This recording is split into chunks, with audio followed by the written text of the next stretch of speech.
Yeah.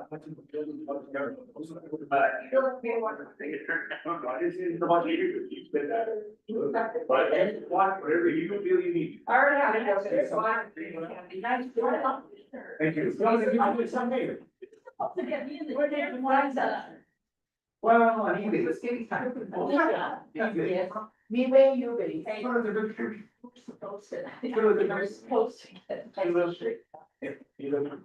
Amazing. Are we done? Good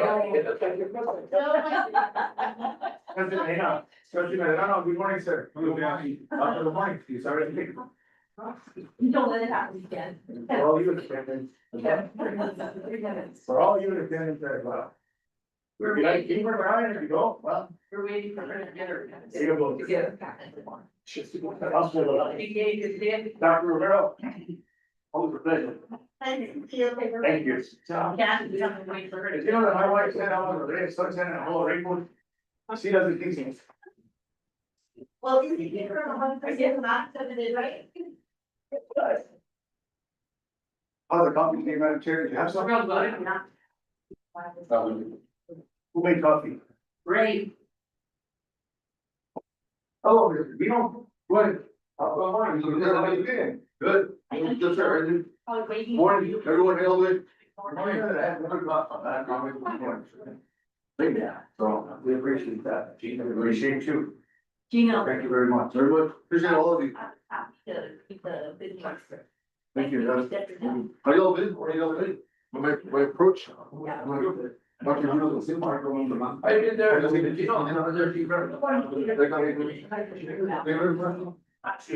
President. Thank you.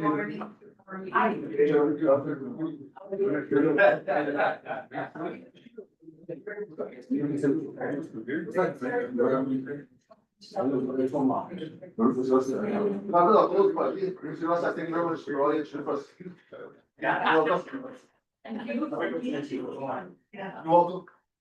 Support you.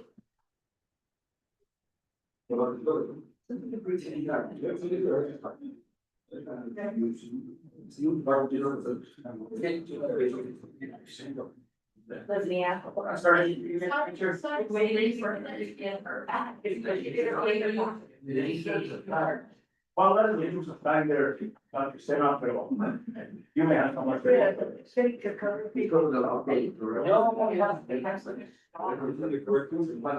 Okay, yeah. We can get off around here. I'm used to have this on the line. Oh. Yeah, we have a discussion process. I didn't bring that. If you're we're gonna do it today. We're not gonna have a work session.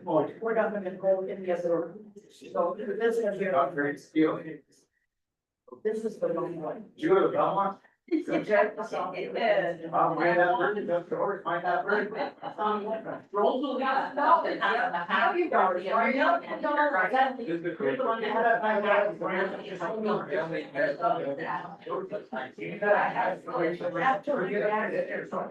I think we'll just go ahead and get started, Leslie. Maybe you can turn your recorder off, but like that. She will bring it to me and we can get started. Okay. I would like to call this meeting to order and establish a quorum. Roll call first of all. Madam Chair, Dr. Phyllis Martinez. Here. Madam Vice Chair, Luis Portillo. Present. Secretary Mark Dominguez. Present. Trustee Kevin Medina. Present. Trustee Dr. Gilbert Sena. Here. Trustee Rolando Medrano. Here. Trustee Rosalie Ortega. Here. And next item is the pledge of allegiance, and I would like to ask that our distinguished community member, Mr. Henry Sanchez, lead us. Okay. Oh, I just met him. Oh, we'll do that. I pledge allegiance to the flag of the United States of America and to the republic as one nation under God, indivisible, with liberty and justice for all. And the next item is going to be reading of the rules. Vice Chair Portillo. Good morning. Today is Tuesday, September 9th, 2025. This is the regular board of trustees meeting of the Linden Community College Board of Trustees. Notice that this meeting was provided in accordance with the Little Community College Open Meetings Act resolution. The agenda was posted at least 72 hours in advance of today's meeting at the office of the president and on the Little Community College website at www.luna.edu. Any person who requires any special accommodations to attend or participate may contact the Luna Community College president at 505-454-2500 or 1-800-588-7232, extension 1000 for assistance. Thank you. Thank you. Madam Chair, if I may, Yes, I have a personal point of privilege, please. yes. Madam Chair and colleagues, I'd like to recognize an incoming distinguished guest, Ms. Andrea Encinas, who's gonna be joining us, shortly. Welcome to the Community College, welcome to wanting to be part of this board, and welcome, Ms. Andrea. Thank you. And then, I'd like to add to that, welcome, Ms. Andrea Sandy Encinas also. She'll be an asset to the board. I feel she's an educator. She taught Braille, blind, and she's a business. There I have a construction business here in Las Vegas, so she's gonna be working good with you guys. I already told her she has.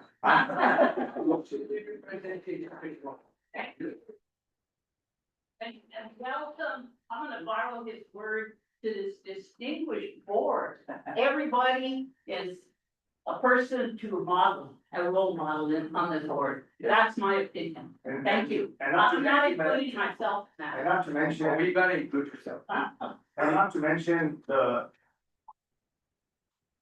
loss that we're gonna lose with trustee Mina, who has extensive years of service to not only this community, to district, school districts, and has taken a giant role in the community, private and public. And trustee Mina, you are amazing, man. Thank you for all your years of service, and thank you, that's a pleasure to be here. Yeah. Thank you. Thank you. Yes, Next item is approval of the agenda. I'll make a motion to approve the agenda. I'll second it. There are no changes? And roll call? Madam Chair, Dr. Phyllis Martinez. Yes. Madam Vice Chair, Louise Portillo. Yes. Secretary Mark Dominguez. Yes. Trustee Kenneth Medina. Yes, ma'am. Trustee Dr. Gilbert Sena. Yes. Trustee Armando Lozano. Yes. Trustee Rosalie Ortega. Yes. And the next item is approval of the minutes for August 7th, the work session for policy. There's the.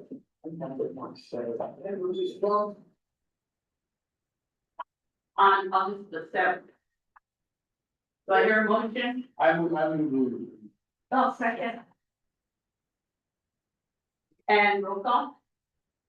Madam Or Chair. discussion first, any discussion? I know there's some issues that we need to look at as far as I'm concerned, There. but I prefer to have them reviewed in 9B, like adoption of policy. I agree with you, Madam Chair. I do also have some concerns that I was pulling out at that time. So therefore, Okay, so roll call then? Madam Chair, Dr. Phyllis Martinez. Yes. Madam Vice Chair, Louise Portillo. Yes. Secretary Mark Dominguez. Yes. Trustee Kenneth Medina. Yes. Trustee Dr. Gilbert Sena. Yes. Trustee Rolando Medrano. yes. Trustee Rosalie Ortega. Yes.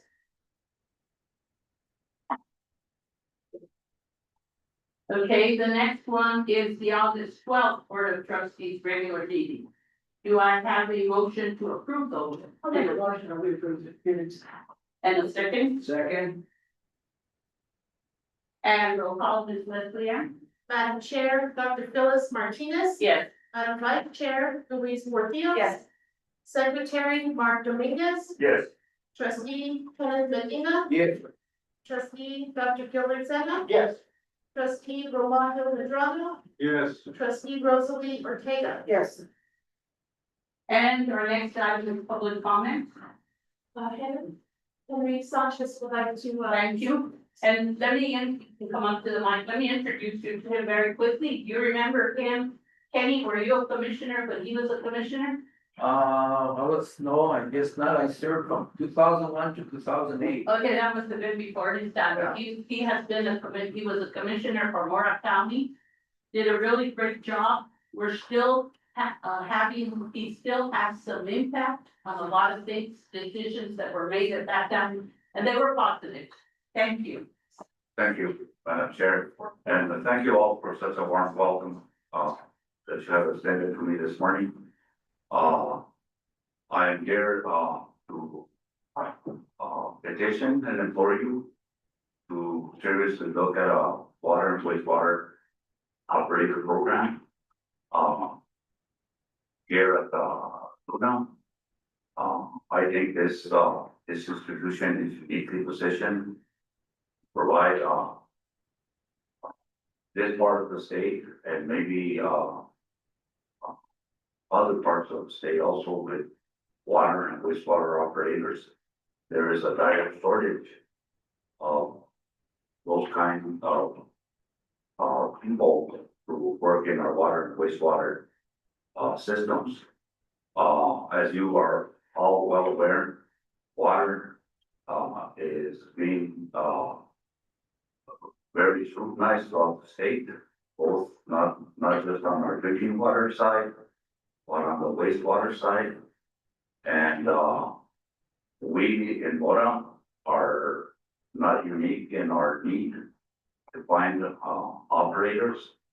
The environment department is very strict on what water operators, wastewater operators need to do, both to keep our drinking water safe, but also to dispose of all the water that we do use. So, I was reading the plaque that you have there, and I think, Luna is, really uniquely positioned to sponsor a program like that. And, I'm sorry that my colleague that was coming with me today, was not able to make it. But, I would, humbly ask you guys to consider a program, that would ultimately help, everyone, have a good positive impact. That field is, I think, the last I heard, there was 420 water and wastewater operators. And maybe a little over 100 of those are getting to retire. And, we find that a lot of those people are retiring and they have a need to come back. There's a shortage of young people that are entering this field. And this is, I mean, this is a wide open field that there's, a good living to be made by doing this kind of work. A lot of people, not pay that much attention when they open the faucet, how much work it takes to provide that safe and clean water. And, we pay even less attention when we flush the bathroom, how we deal with that. And in that respect, I would, ask you to look at this program seriously. Luna is, in a enviable position, I think, to provide, a portion of that workforce for all of us. Thank you. Thank you. Thank you. You can't respond as a board, but we could ask, Dr. Romero, would you be able to respond to him and give us an update on the plan?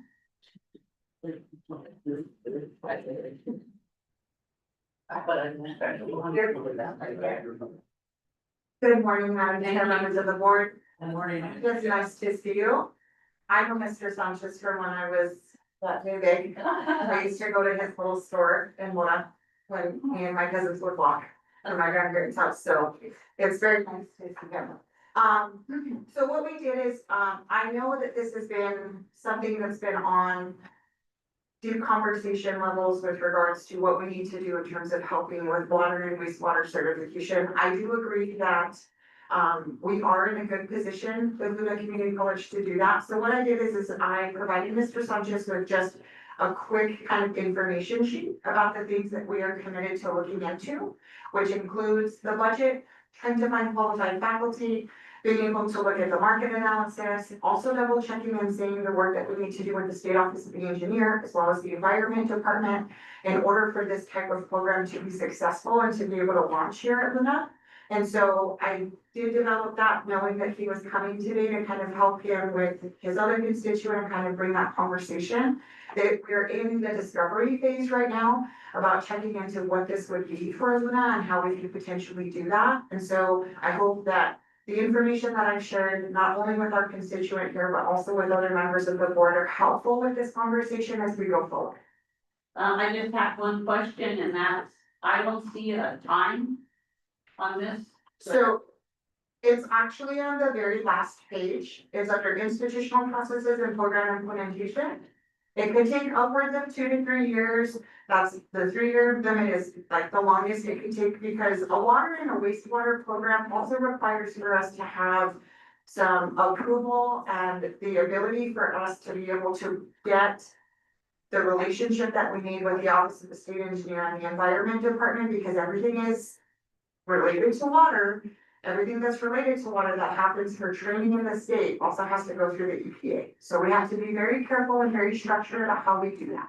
And this is a little frustrating because I think I brought it to the attention of Ms. Torres, Dr. Linder, but I think I have to go back and look at my minutes from over a year ago. And to add another year to that, I understood life cycle to me, and that was the time that the program was in place, but you're saying life cycle in this case means the time necessary to put it into place? Yes, so we have to fall back on policy on a variety of different things because it's water and not wastewater. So because we can't just develop a program like this, like we would, like, let's say, for example, we wanted to have an underwater basket weaving program. All of a sudden, we got a pool and we have that here. That may take a little bit shorter to develop, right? But because it's water and wastewater, we have an obligation to work with the state engineer's office, with the New Mexico Environment Department, and all of the other federal regulations that are included in terms of developing a water and a wastewater treating program, which is solely right now provided by the Environment Department in the state of New Mexico. Would it be possible to include Mr. Sanchez and the other person that he's gonna bring who happens to work for, what was it? Yes, in the conversation to see if there's any way that we could put this on a fast track? So I don't know that we could put it on a fast track, so I'm not gonna go into the logistics about how the fast track could be, but we obviously do want to be able to have the constituency and our community members in those conversations for planning, because it's folks like Mr. Sanchez and his colleague that are gonna give us the information that we need in the community for us to know where the meeting actually exists. How do we work with those communities to be able to develop a good, robust program that's going to be sustainable for Luna and for the communities that we serve? So when do you expect to begin working on it? So we are already in the discovery phase. So Karen Torres has already made a presentation to the Office of the State Engineer and the New Mexico Environment Department. We are in preliminary conversations with the state engineer's office as well as the environment department about this particular program. But we still have a lot of discovery to do because we do have federal and state regulations we have to follow with regards to water testing and water certification requirements. So those are not easy to get through. It is a matter of us being able to make sure we cover all of the bases aside from the regular institutional policy for approving a new program. My understanding is that UNM House already has the program in place. They very well do. They have a similar program. I don't know that it's as robust as what we're looking at here. But that program development took them roughly about 5 years to get done. Well, I wish I could give my constituent good news, but I don't know, at least I guess it's the beginning phase if nothing else. Maybe Dr. Thompson would be able to help with an issue as this. He has background in a lot of federal regulations, maybe somebody that's able to actually begin, because I know you're overwhelmed in the job you're doing right now. and probably Ms. Torres is as well. So maybe someone else to help you to actually be very, try at least to do the fast track. So I the would, total honesty, I would glad to help. We started looking at this under the Justice 40 grant program 2 years ago with community involvement. We discovered then it was going to be a very complicated, regulated type of situation. How do other schools have it in place if it's so complicated? so That says something about our understanding of complications. So they probably got it going a long time ago. I mean, you requested No. it a year ago and Yeah. nothing happened. At least you make getting the ball rolling at this point. So Madam Chair, thank you, the members of the board, I appreciate the questions, thank you, Dr. Thompson, for your additional comments. It takes time for these types of programs to develop, and so while other programs may already be on board and ready to go and they're launched and they're functional, we have to take the cautionary steps in order for us to make sure that this program is going in the necessary direction that it needs to go in. I think that we have provided some critical information about the next steps for us in this program. I don't necessarily feel like I'm overwhelmed in my position to be able to focus on something like this. We do want to have as many new programs that are going to be sustainable for Luna, for our constituents, and for the folks that actually need it in the workforce. We have to go through the necessary policy processes and the necessary steps to work with the folks who manage and oversee water in the state of New Mexico. So this is larger than Luna. It is in fact working with the state engineer's office, the environment department, and potentially folks from the EPA. We are going to pull the necessary resources from our institution who have expertise in specific areas in order for us to move this forward. But there's no possible way that I could guarantee that this could be fast tracked, especially even knowing that we have those talents like Dr. Thompson on staff with us who could help us through this process. Thank you so much for your response. And would it be possible for you to give me a monthly update? Give the board a monthly update? Yes, ma'am. Okay, thank you. You're welcome. Yes, And probably what I'm thinking is because it has to do with water, the regulations have probably become a lot stricter than what it was prior with a lot of schools that were able to get it rolling, but now it's changed. It has changed, just especially with like the recent flooding we have in our communities and our areas and the permit speed and fire situation. So we do have a lot of additional other hurdles to work through. I wouldn't say that they're barriers, I think they're hurdles and we're tall enough to jump them over. thank you very much. Thank you, Dr. Rivera. And thank you, Mr. Sanchez, for bringing it to our attention. Next item is new personnel and employees youth recognition.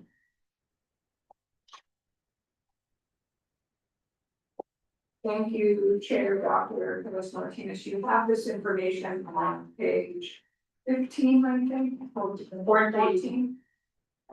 On page 14, we do have Dr. Gino Castillo here, who has taken over as the interim staff humanities director. So he introduced himself to everybody this morning. And he has been with Luna Community College, how many years? Good on 9 years now. Going on 9 years. Thank you so much, and we're appreciative of his willingness to step forward and take on this critical role. There's a couple other people. I have a question for taking to Dr. Castillo. How is that gonna impact his capacity to instruct? So, Dr. Romero, do you want to answer that question? Sure.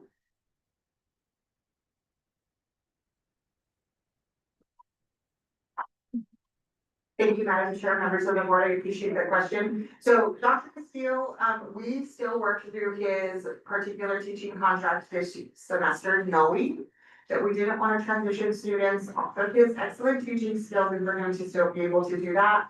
So I work with him on a bi-weekly basis to make sure that he feels supported in his role and he has everything that he needs in order to be a successful interim academic director. But we did have that discussion prior to offering him the interim academic director position for STEM and humanities. Thank you. You're welcome. We also have, Dr. sorry, thank you. On page 14, you can see that we do have some additional new employees. Natasha Lujan has been teaching adjunct for us for several years. And she now got hired as a full-time instructor. She's teaching both in LI Health and in STEM.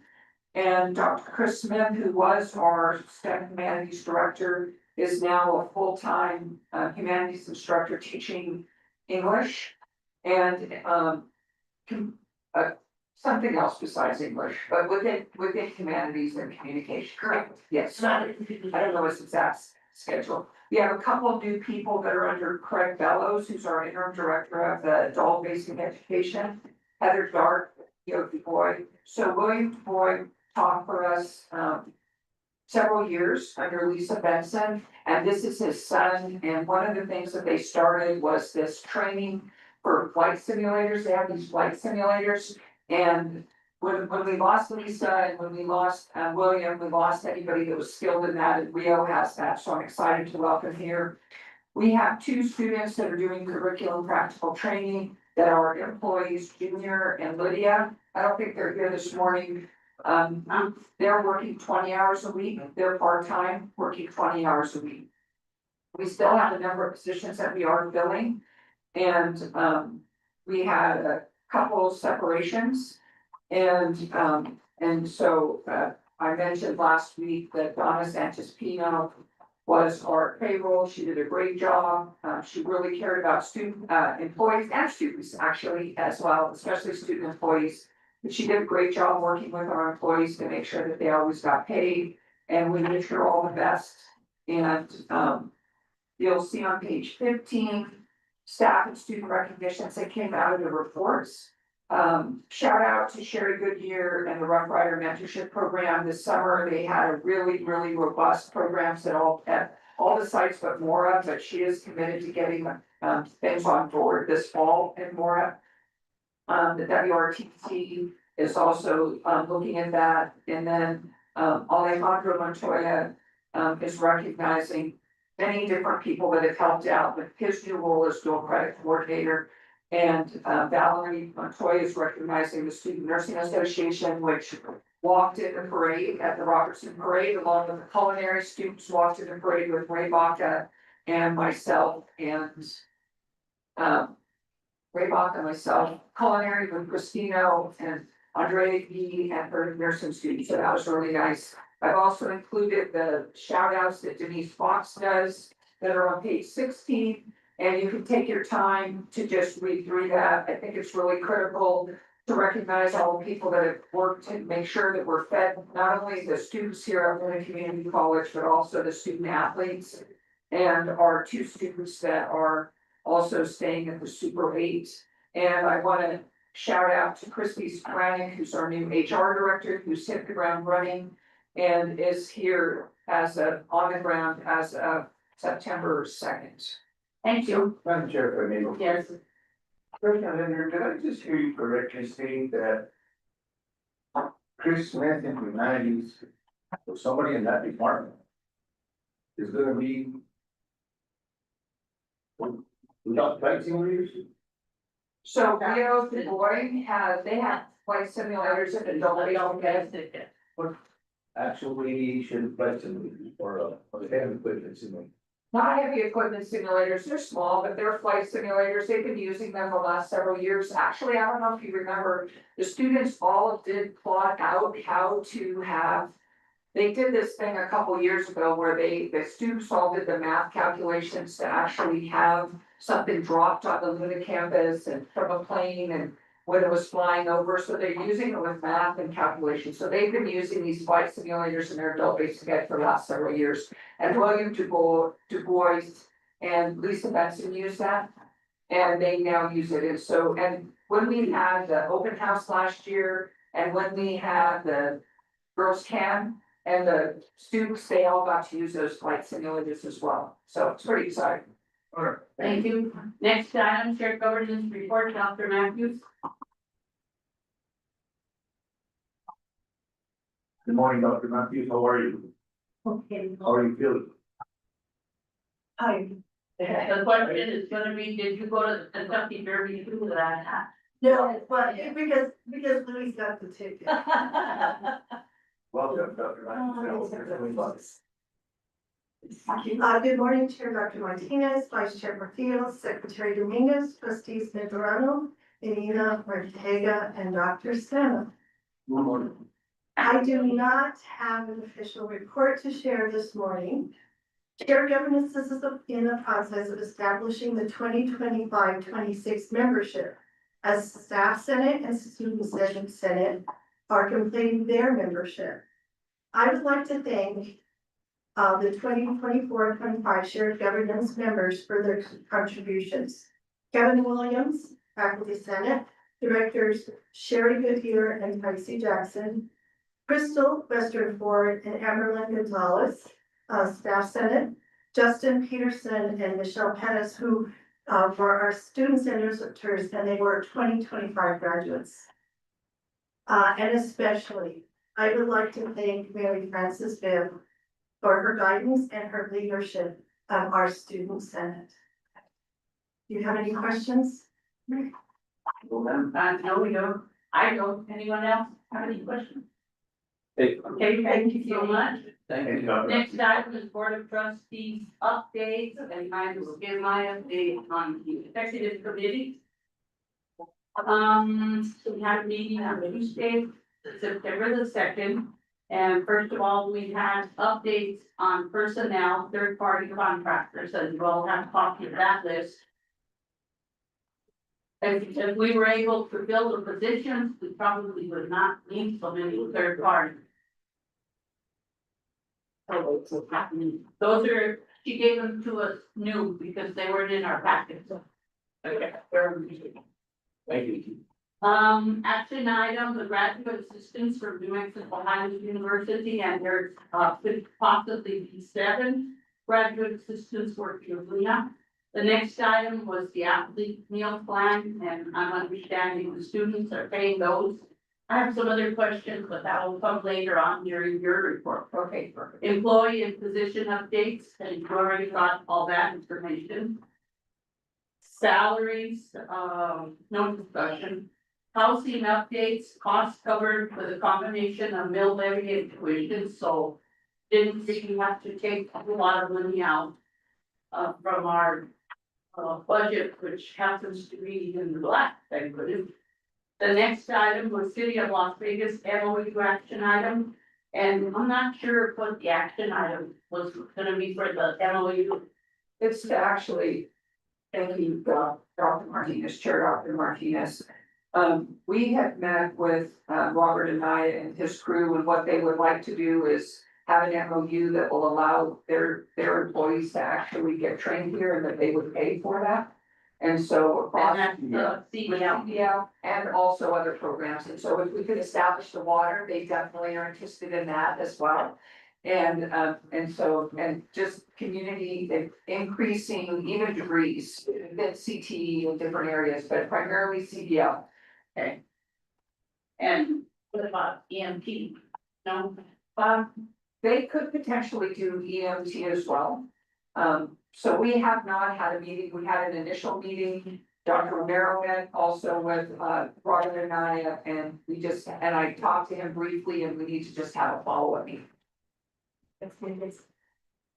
The next item was compliance assurance, and that is the RPSP funding for nursing and athletics from the state.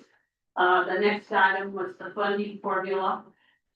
Changes for additional funding, increasing online certificate program, business program enrollment increases, and culinary arts certificate program. Glad to see that there are 6 students enrolled in that. And the FTE, which has gone up about maybe 20%, whatever it was, anyway. We'll talk about enrollment when we get to that item. Student services, enrollment updates, school credits, marketing and recruitment. And the SENS survey, which is a national survey given to first time freshmen. The SIS project updates. The follow-up, the Luna Tower mural contest. And action item board policies.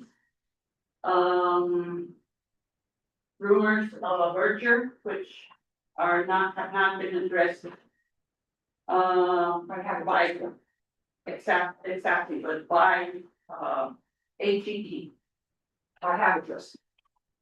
Right, they don't exist, it's a rumor. It's a rumor. It's not true. All right, any questions about the executive committee report? Or additions? Oh, man. No. Okay, the next one is the board audit and finance. Time to shine.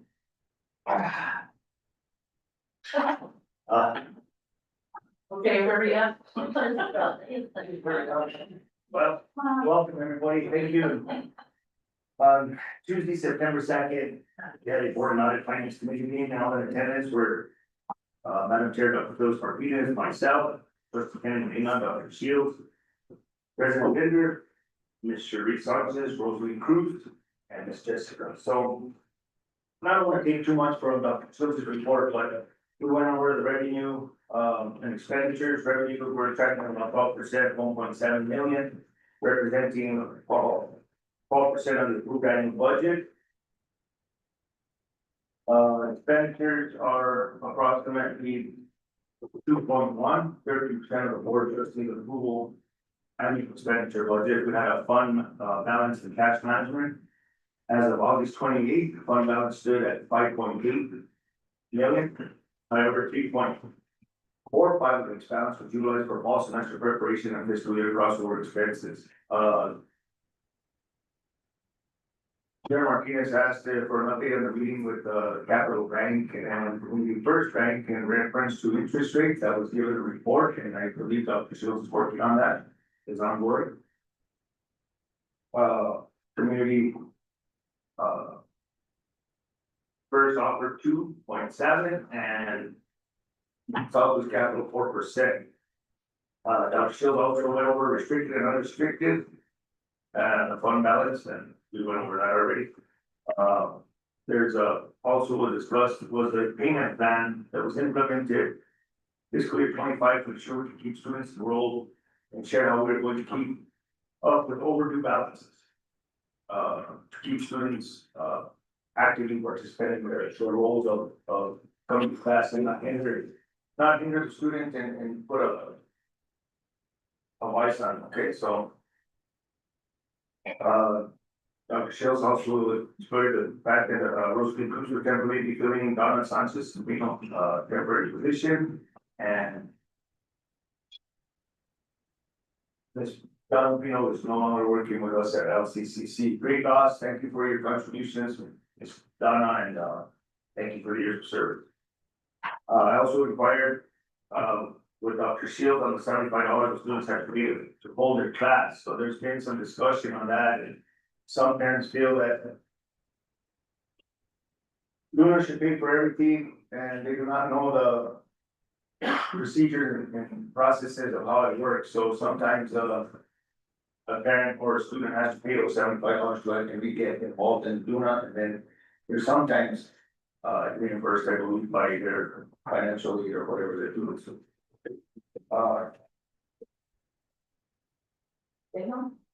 Also, I wanted to touch on something that where Madam Chair can touch base with me on the the overdue balances. The overdue balances is something that hinders doing on the fact that past students, not current students, have either not paid a bill or. So collection. So collection agency that didn't collect, but it's a process, it's a suggestion, looking at getting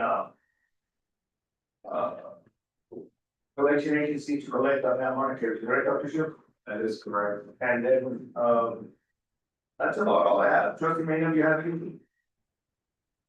Well, sir, Madam Chair, Secretary Dominguez, you covered it. Thank you. Thank you. Yes, Vice Chair. I have a question regarding that, $75. When did this become a policy? It's, I knew, I did this as a director. And, I knew that policy inside out, and I just never saw this policy, so I'm just like wondering, when did this come in? I registered students. I do And I not know. never knew of this policy, so I like wondering if, the student handbook. Dr. Linder. That would be a question for Dr. Linder. Thank you, Dr. Martinez and trustee, Portillo's, Vice Chair Portillo's and Secretary Dominguez. So there was, I think, up until 3 years ago, the students needed to pay $50 to hold their class. If this is not policy, it is in the catalog, it is on our website. And then I think 2 years ago, I'm not exactly sure because the time is going so quickly. Then we went from $50 to $75. And so if the student has financial aid, they don't pay that. So if they're on financial aid, they don't pay that. But if they're not on financial aid, we ask students to pay at least $75. And now what we're doing is gonna actually have them sign. We have had since a long time ago, a deferred payment plan for students to sign up on and promissory note. That is clearly in our policy to do that. It hadn't been enforced previously. And so that's, I'm not exactly sure of when we went from $50 to $75, but I think it could have been in the fall of 23. Wouldn't that, and correct me if I'm wrong, but wouldn't that have required board approval on, increasing fees to students? Thank you, trustee Portillo's and Dr. Martinez. This isn't a fee. This is this is not a fee, so this doesn't require board approval, so this is not a fee that they pay, this is just putting down a deposit toward their overall tuition fees. And it's in the student handbook. It's, so the student handbook was combined with the catalog. And it is in the catalog and it is in, so there's not a separate student handbook right now, everything that was in it was a little bit confusing, and so when Dr. Day was here. She took everything that was in the student handbook and put it into the catalog so the students could have one place where they could go.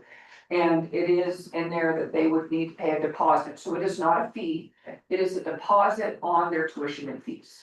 And this became implemented when? As far as I know, we actually have always required students to pay a deposit. As far as I've been here in at least the years, I don't know, Dr. Romero, do you remember when you were here? Yes, yeah, at the time when I was here, we had the students who did this being paid. So I'm not exactly sure, but it has been in place. And now the students, and the promissory note and students signing off on that has always been something that has been in our policy to have students do that, but we weren't enforcing it. Thank you.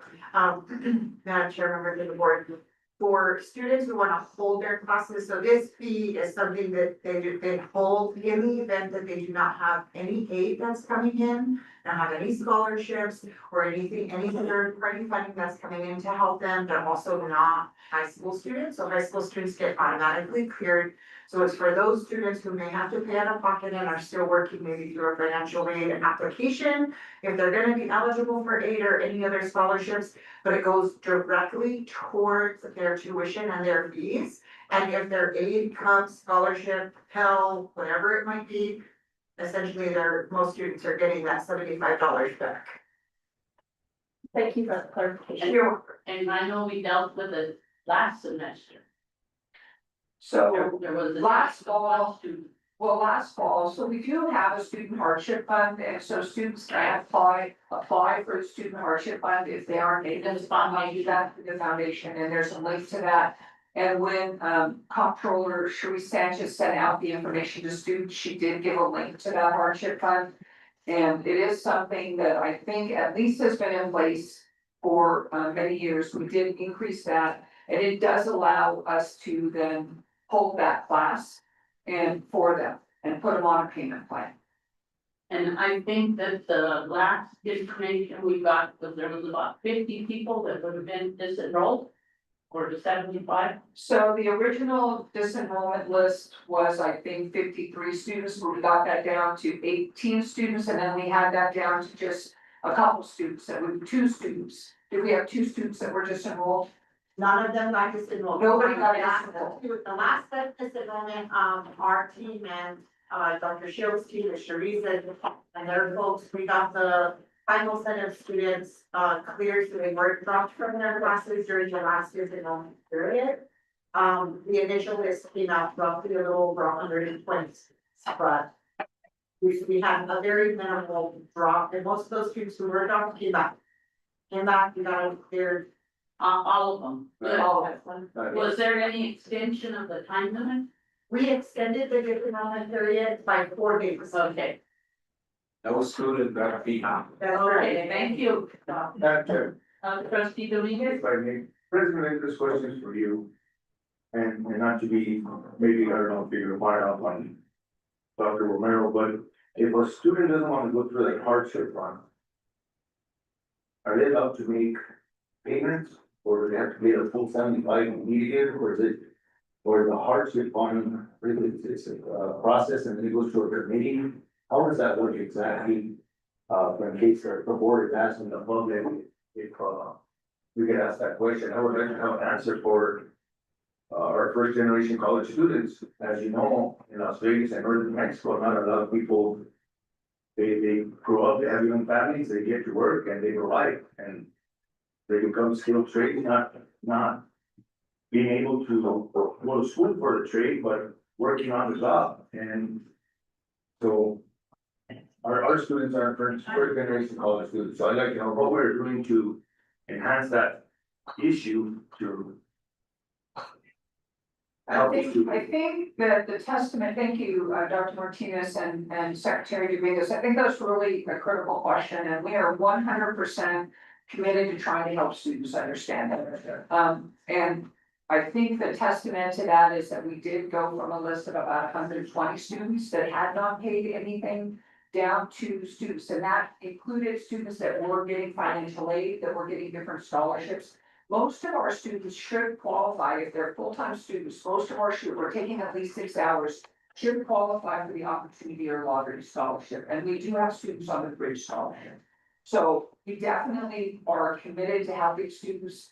We're working on our communication, but I think this time, I know really, that Dr. Romero worked really closely with the finance office and, Rachel in the registrar's office to work on that. And so I think, I don't know the number from last year, but I do think the fact that we didn't have any students get disenrolled and we worked with them personally, I think is a good testament about that. Thank you. Thank you. I remember a past president, the student didn't have the money to pay them the $75 and he paid $900 and some dollars with his credit card. Past president, no name. I remember. So I'm sure he got Dr. Martinez, you know, we do have faculty in the past that have paid for students. right. I've encouraged faculty not to do that. That is a sort of not, I think definitely everybody does that with the most generous part for that. But the fact that we have some faculty that are paying for one student, but then you have another student that may not get that help. I think we need to make sure that whatever we're doing, that we're supporting our students. What I have encouraged my staff last year when we set up the hardship fund is that if you want to give and make sure that students actually are, you know, getting the support that they need, is to donate to the foundation and the hardship fund. And the committee, the foundation has a scholarship committee. I didn't answer your question on that. So the foundation has a scholarship committee and they review those applications, and it's a really simple application. Pretty fast track. Yeah, it's a very fast track. Yeah, Didn't they have like 20 students? I think the last time, I think that's what, Lauren said. Was there a report on that? they did make a It was report. like, I think it's like 20 students they had one semester that they provided scholarship for. That information. Yes, sir. Thank you. Any questions about the, what was it, the finance? Yes, Madam Chair, that concludes my report for the Board of Audit Finance Committee. Anybody have any questions? The next one is Board Academic Committee, Trustee Medrano. Okay, we, met on the, first or second of September, and, we had established a forum at 101. And, members there were, Dr. Gil Picetta, Dr. Henry Avondale, President Dr. Carol Linder, the Administrator Betsy Anderson, she took the methods. Trustee Lee Sega and myself were there. We approved the minutes for the past, and, we made a motion in the past. Minutes approved from Wednesday of, August 6th. Then we went on to the vice president of instruction concern, Dr. Henry Romero. She made some, announcements, such as she talked about the daily enrollment, which is very, we thought it was a very good sign. In terms of daily enrollment, we had as of August 28th to 25, we had 725 students enrolled. Now it's very, very good to hear, very positive. And the dual credit enrollment is of 9 to 25, we had 186 students. So overall, we had a 10% increase in overall this fall. And then we discussed that, we're excited about that. We also talked about the like the litter, probably the intercession pilot or the which is a winter session, it's like a fast track. Is that correct up there? Linda, or that's correct? Yes, that's correct. Fast track. And she elaborated on that. We also discussed about the meeting that she's had with the superintendents, Dr. Superintendent Chris Gutierrez from Westland Vegas, Elisa Sandoval from the East Side Vegas superintendent, and another, she had some administration work on other meetings with other district superintendents. She's looking forward to have a meet with them. Discuss about our dual credit enrollment increase on all satellite locations. The assess and needs that each one better serve each the communities. We thought that was very significant and important to us, that they board and as a school, of course. We discussed encouraging the dual credit students to have concurrent enrollment. Some of the initiatives that were used that Dr. Cuero has talked about with the CPL and the CTE and of course the well-being teach courses on the satellites campuses. Another item that we discussed was communication with satellites in high schools. We thought it was very important that with this on this topic, because we need to stay in touch with the community, with the high schools and the satellite course. It's vital for us. We also provided they provided a great conduct for the middle of the dual credit enrollment data analysis that's under review. Trustee Corteo Brian about the issue of the windmills located on Pines Corners area. Few counties, they are potential educational funding. I think that was my they selected me to come up with that, so I'm looking to I get the best. I haven't done it yet, but I'm gonna look I into it. did, trustee Madrano, I did ask Dr. Loretta Montoya to look into it a little bit more. I figured he might not have time, so she's researching that.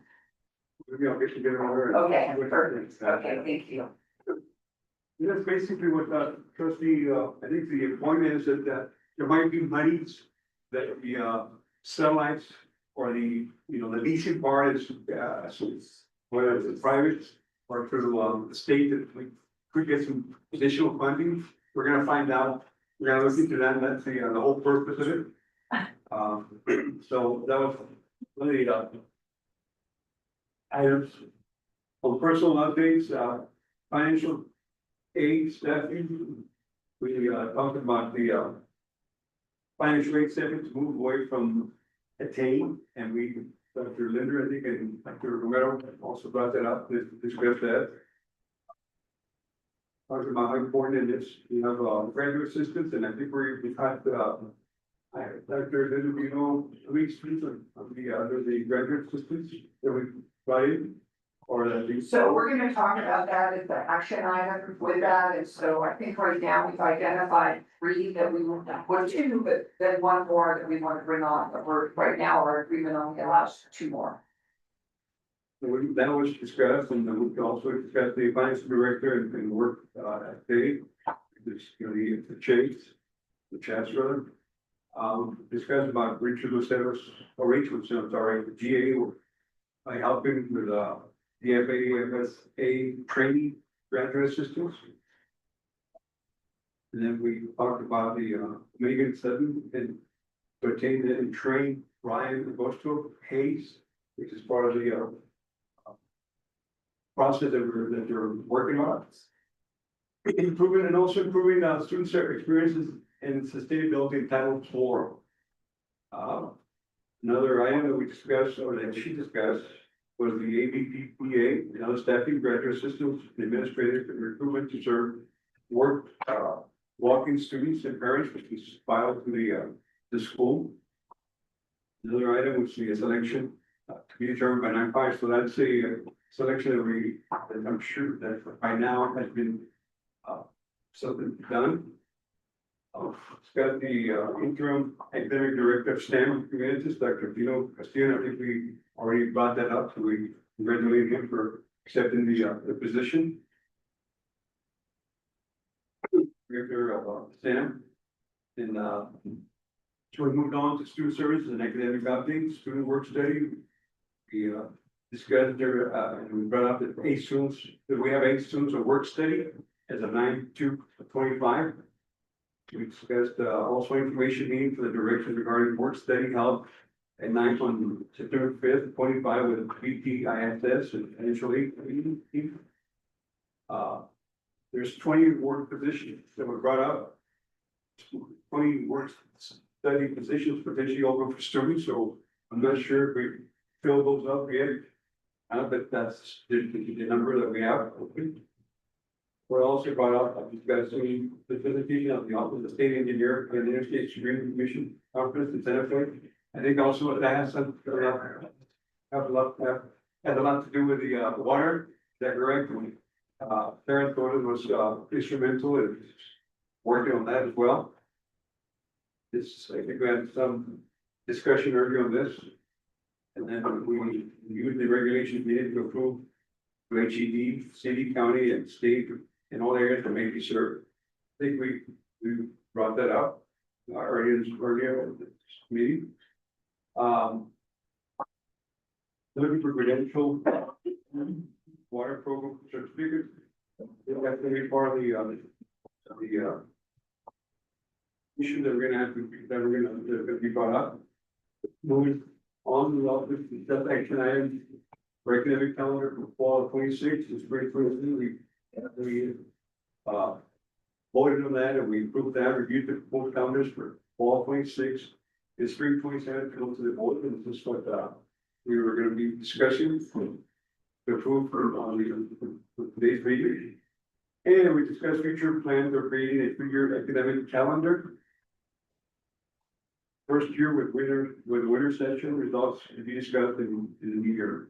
Other updates, committee members, Stacy Jackson working with Urbano Ortega at the corrections department to create the enrollment growth plan. He's currently working on the logistics of this. And then we finally discuss, of course, the announcement of the date and time of the next academic meeting. Is there any other input that you? The only thing, in the generation of forum, I'm not in there, so you just need to add me to the forum. I saw that. Other than that. Good job. Thank you. Very well done. Dr. Stena? I just had a couple of comments. One of them is those 20 work study positions potentially open for students that they're all filled, and if they're not filled, is there a very active program to try to recruit them, to let them know that they're work study, because many times students don't know about these things. It says, look it up here, and they don't take that initiative.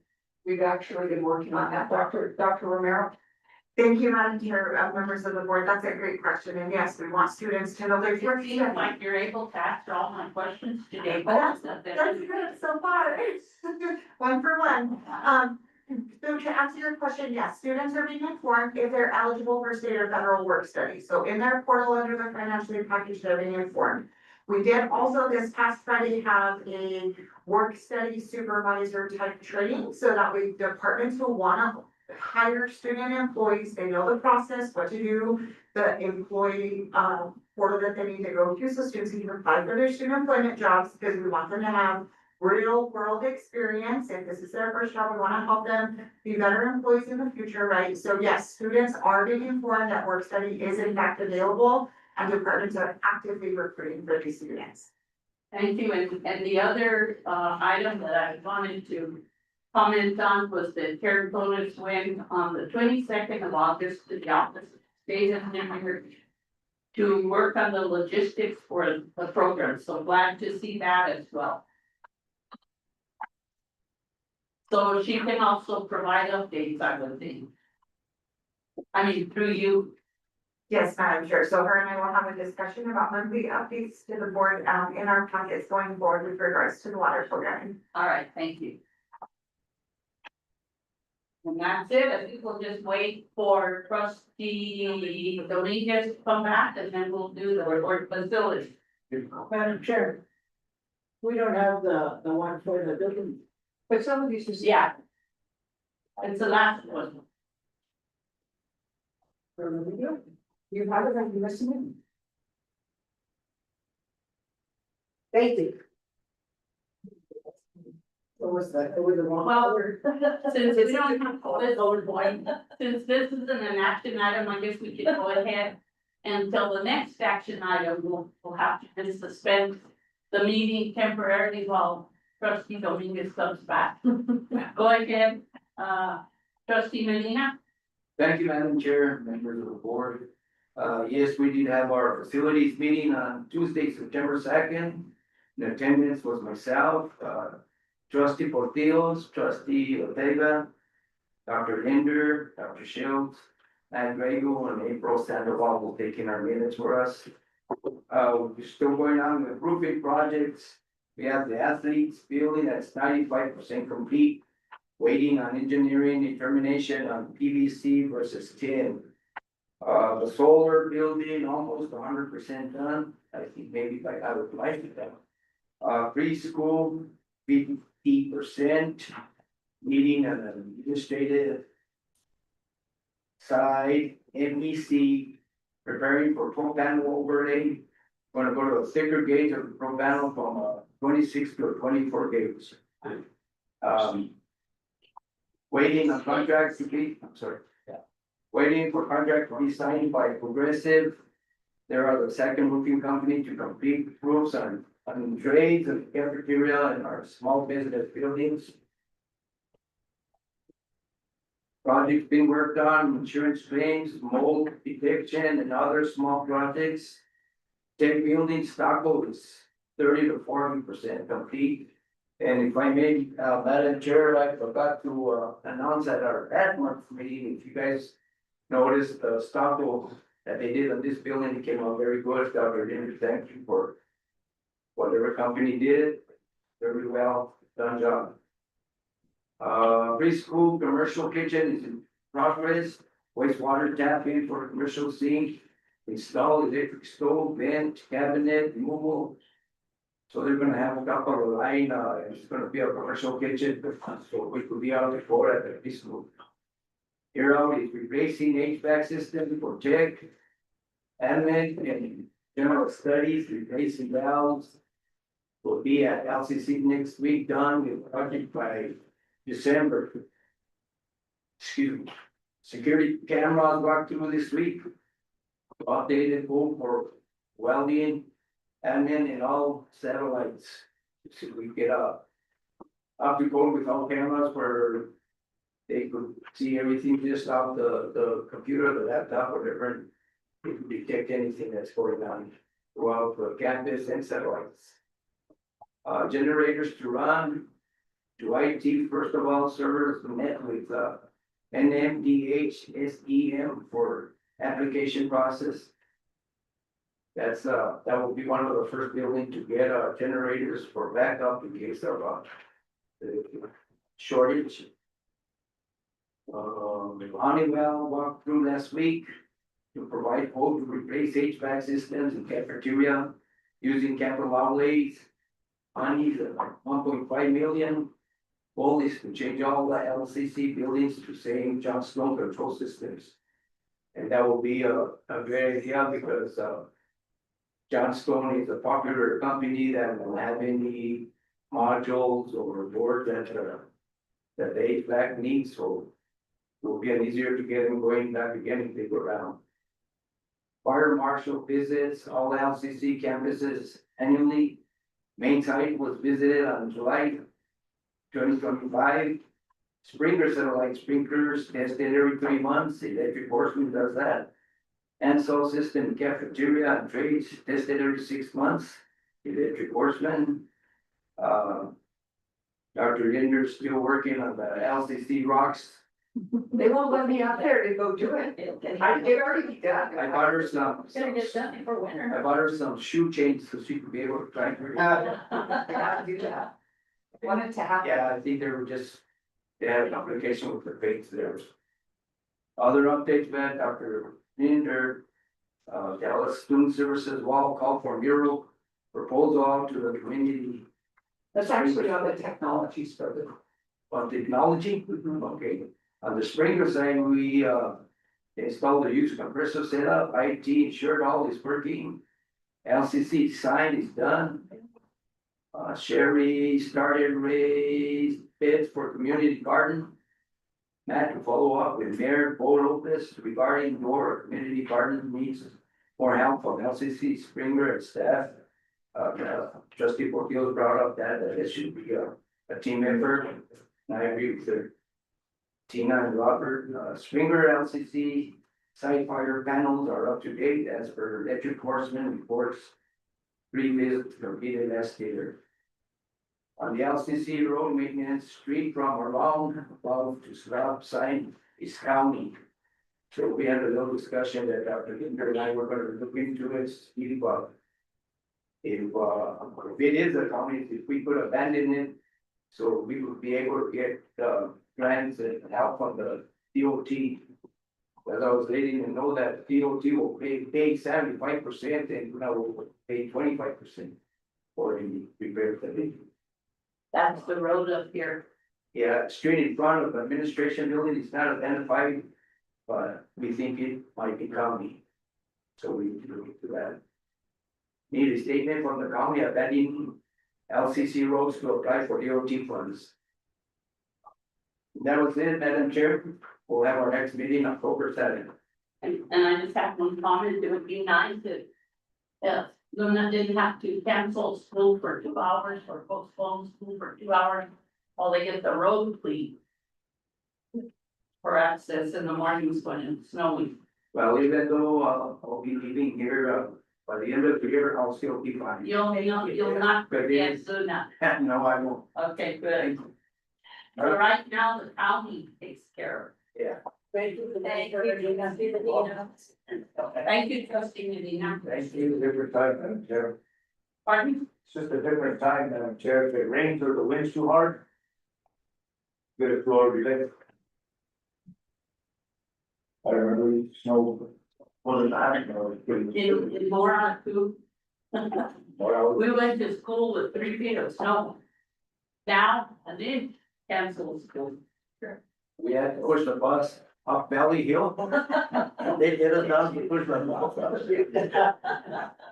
They couldn't find that. In the years of employment here on campus and community, I never lost a day due to weather.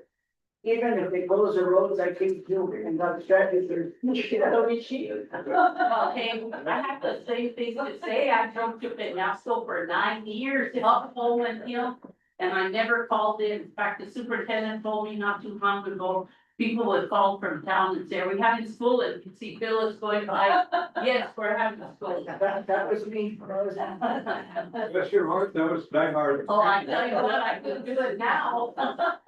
I can't. I might add that I- I might add that- Like you. Dr. Sena was vice president of the college at the time. I ended up sleeping in the parking lot of Walmart twice. Oh, my God. Yeah, there was no rooms to be rented just before holiday. Wow. So, yeah. Well, then there's a couple of us dying over here. Yeah. The next item is, that's it for committee reports. Next item is discussion item adopted of revised policy as related to the Open Meetings Act. Do I have a motion to approve? I'll make a motion to approve the policies that were revised for 1700 to 2600 as related to the meeting access. And a second? Our second. Okay, then discussion. Okay, I have some issues with some of it. And let me go through them.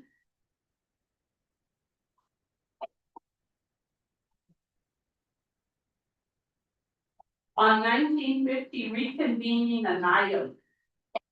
And it's gonna be line 30. Does everybody have their? Okay. 19, gosh, I don't know, but it's 1950. I don't like Yeah. red line, it's even 24, I have the blue one. Page 24. Okay, yeah, Okay, so it says immediately following the meeting, the board will post notice of date, time, and place for the reconvened meeting at or near the door of the place where the original meeting was held, and at least one other location provide public notice. Wouldn't the website have to be included there as well? Madam Chair, that's just going to be, if we're in a night meeting like this now, Right, we cancel it. right, that's what it's called, reconvening a meeting. My question is not that, my question is, it has to be posted according to this at the door and one other location, but shouldn't there be Here's the- posting on the website? Which that should be the other place, is what you're saying. And I think the website needs to be there, and it is listed, I agree, because that's where we usually look every way, the website. and probably everybody else looks. Yeah. Okay, so that's gonna be 1950. Okay, the next concern I have, That includes website. yeah. so maybe we do not approve 1950 until that's included. Can't you just that? I was gonna say, yeah, we just make the president. Yeah, we can amend it, yeah, That's it, just, okay, right, I have some, Madam Chair. okay, wait, let me finish. The next item is, 2100.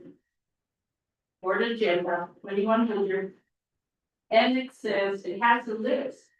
And then on line 13, line 9, I'm sorry, but this is the third policy. yeah, this is what with the blue changes, right? I thought the red was with the changes. They're all, they're the same.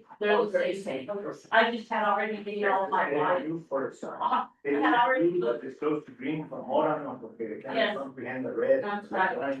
And red is not blue, it has to be green. Okay, so back to where I was. Line 9, 13, trustee comments. I thought that's where we had said committee reports. There's no place else that has committee reports like the agenda for committee reports. Page 27. Order of business, call for order. Page 27, or report updates, committee report. Yeah, second. Number 7. The last Page item. 27. Page 27. Oh, yes, okay. Yep. I see, it was on the back side, okay, so. Okay. The next item, so that one's okay, that's 2100. The next item is open meeting, closure of open meeting. Is it by that, number 14? Yeah, Policy number. It's policy 2100. 2100, it says closure of open meeting. And it's in a list, so that's telling us that just before adjournment, we would have executive session. I would like to say that it could be placed anywhere. Closure of open meeting number 14. Yes, Okay, we don't have a header. It's what it's throwing us. it's on 2100 agenda. But my concern is that I hate to be restricted. It's not here. Yeah, well, it's before the end of the last, Check the page before, it might be on the top. It is 24. but it's continuing to the next page. 2100. Yeah, Executive committee isn't on. well, there we go, okay. Executive committee is on the agenda. It's actually page 28. Yeah. Okay, so 2100 we cannot approve because it doesn't have it. Okay, we can add it. But my concern is that it doesn't need to be restricted to the one before adjournment. I would like to be able, if we have to have it at the beginning of the meeting, we need to be able to have it. That all makes sense. Yes, we can't just say executive session second to the last item. That doesn't, You can't add nothing in the meeting, Madam Chair, just to remind the rest of the board, you cannot add anything in the meeting, you can take, but you cannot I add. think it's just You this. have to amend and bring it back. This is. So if we're going to put it, which we need to, executive session, we need to make it. Not notation there that it can be placed anywhere within the agenda. So that's not talking about when, so when I look at the minutes, they're on your work session minutes. The recommendation that you guys came up with was to just. New announcement of next meeting, remove closure open, replace with adjournment. Is that what it says? Well, this one says announcement of next meeting, closure of open meeting and adjournment. But it didn't have executive session anywhere else. We need executive session. Correct. So I say that in order for us to be able to do this correctly, we need to revise policy 2100 and not approve it at this time until we include that. Okay, 2300, public participation. I don't think there was anything there that I had concerns with. 2400 minutes of the board. The problem here is that we went on and on and on with a discussion for about half an hour about video recording, that we have nothing there to address it. So I think in order to, do we ignore it? Or do we address it?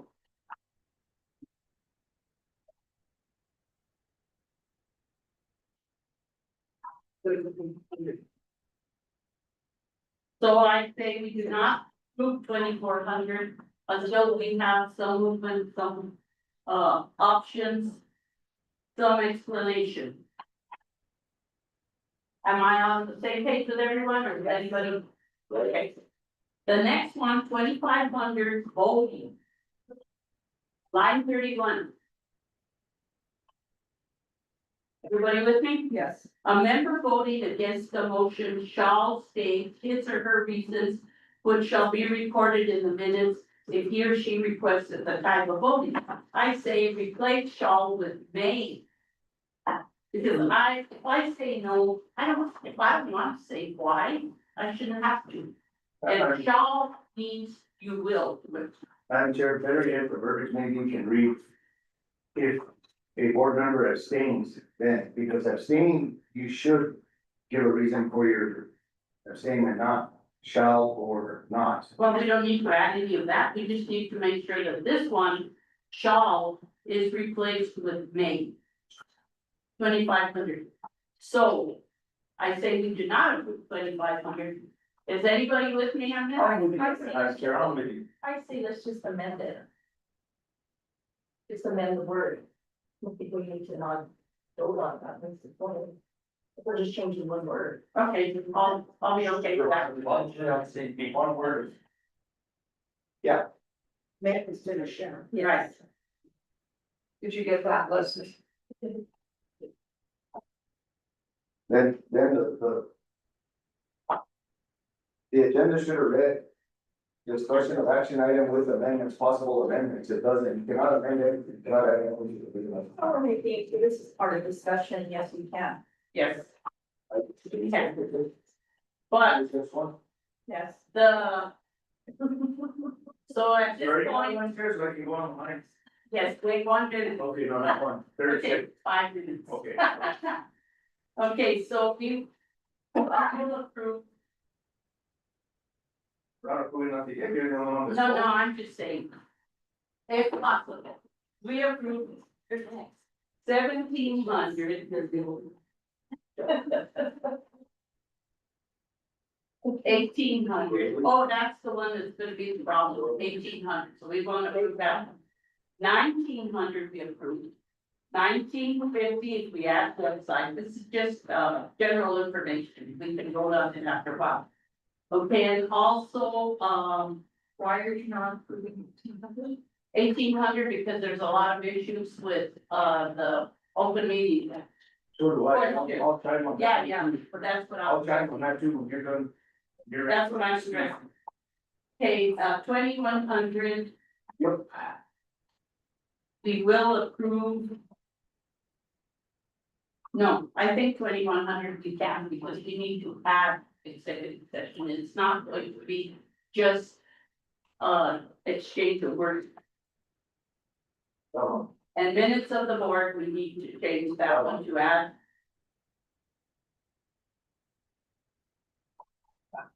Okay, back to 1,800. Bring us your concerns. go back to 1,800. As you know, this board has a fiduciary duty to implement governance institution, the financial and educational policies. So on 1,800. If you go to page 22. This is the first one. Subjects in a closed meeting discussion are limited to the following. So what I'm taking from this and the way I interpret this and open for discussion is that the president, if you strike this out, the president does not have to discuss the hiring, promotion, demotion, dismissal, assignment, or resignation, public employee, the investigation, or consideration of complaints or charges against a public employee. Discussion of personnel identifiable information about an individual student. Discussion of collective bargaining strategy prior to negotiations before the public body. And the union representation and choice of the public body. There's not a union here anyway, so it doesn't matter. But there may be. But there may be. Discussion of sole source purchase that exceeds 2,500. So what you're doing is you're giving full authority to a president to not have any of these discussions with you. No. Can I So say, that's the way, it's out there. It says items subject to a closed meeting discussion are limited to the following. Yes, we do talk about. they are talked, those items are listed up here. Right, This is the language directly from the act, and it says that 2,500 right here. right. And that bullet point number 6, it does say the 2,500 right there. And then And also, then on the idea for the limited personnel matters is item number 2. so then also we have, on page 23, we have 142 and 43, competitive seal proposal during the contract negotiation process. The board cannot vote or give a suggestion on any contract, to any contractor, but we have a fiscal oversight, we can know who's bidding on stuff. We can know once it's Where is apart that? on page 23. Numbers? I need to. Page 23 is a top, it's only 399. Trustee Dominguez, just to clarify, that those items are included in these items up here that are taken just from the act. So the reason that these are struck out right here is that the language was taken from the act, and this information here is included in this paragraph up here. So those items are not struck. It is included in these items up here, so definitely talking about the limited personnel matters and all of that stuff is included in what is up here. So you have a red summary is what you say. This is the language exactly from the act. More lengthy than it was. This is the language exactly from the act. But the competitive seal proposals during the contract negotiation process. And then the last one, Madam Chair, on Go ahead. 24, on top, it's 199. It says discussion of the purchase, acquisition, or disposal of real property or bonds. Is that But still in the language still? Yes, it's right here. It's, number 8, meetings for the discussion of the purchase, acquisition, or disposal of real property or water rights. By the Page public body, 22, number 8. number 8. Page 22, number 8. I don't have it. Yeah, here you go. Page 22. Number 8. It's not over. It's 9932, bullet 32 for number 8. Yes. Okay, so that's taken care of that one. The other one that you asked about is competitive sealed proposals during the contract negotiation process. And that is going to pertain to seal bargaining, bargaining, right? Number 6. Number 6. Okay. Okay, and then meeting with the public body's attorney pertaining to threatened or pending litigation is addressed on 7. Meeting subject to the attorney-client privilege pertaining to threatened or pending litigation which the public body is or may. So those 3 are there. Okay. What was the other one? They're all there, I guess I didn't make them up, I only read what was. I don't know why, Strikeouts. I only read the strikeouts, I don't know why you would. I think the reason they struck them out is because it's to show you, well, and not only that, but the language in the original policy was not exactly like the Open Meetings Act. So what the attorney did is he copied it exact from the Open Meetings Act and did away with the ones that Una had, because those were very, they were very general and short. This one's more specific. Okay, so any other questions about 18?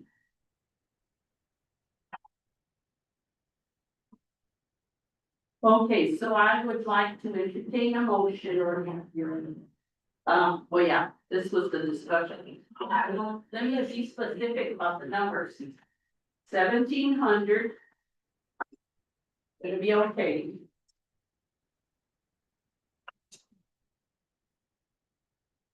$1,800 is okay now? Yes. Mr. Mark? Yes. 1,900. It has. No, 1,900 was okay. Go ahead, then. So 1,950 with amendment to your website. Did you see where it is?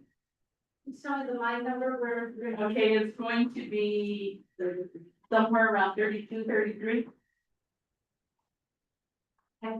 Maybe at the end. And we posted on the website in line 32.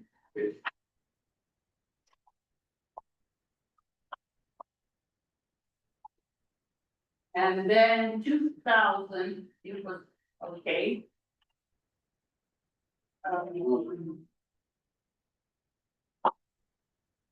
2,000 is okay. Are you guys also looking at the institutional policies for the and, or are you guys also looking at that? The attorney and. Well, we're working on with HR is working on. Okay, then 2,100, Our executive session, and that one you cannot approve because that one has to have language that's going to be specific. Just say at the executive, it's directly. No, I feel more comfortable if we actually make the change and then bring it to us for approval. Since it's relating back to the agenda and it's very specific. Okay, any questions on 22? No. No. No. And then 23, public participation is fine. 2,400 minutes of the board, and that has to do with the video recordings. So I say no on 24 because we're gonna have specific language. 22 is an okay. 2,100 no. And that one is because it's an agenda and it tells us that we're gonna have executive, doesn't say we're gonna have. It needs to be added in there whether we have it or not. What about 24? 2,400, no, because it doesn't have the video recordings. Remember, we talked about those, how long you keep them on?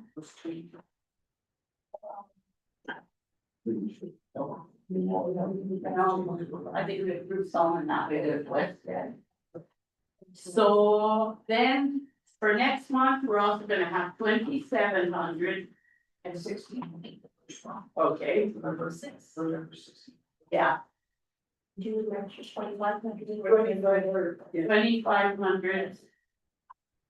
Was it yes? Yeah, just 2,220, 300 we're replacing the. Yeah. Oh, yeah, 2,500, we need to just make one.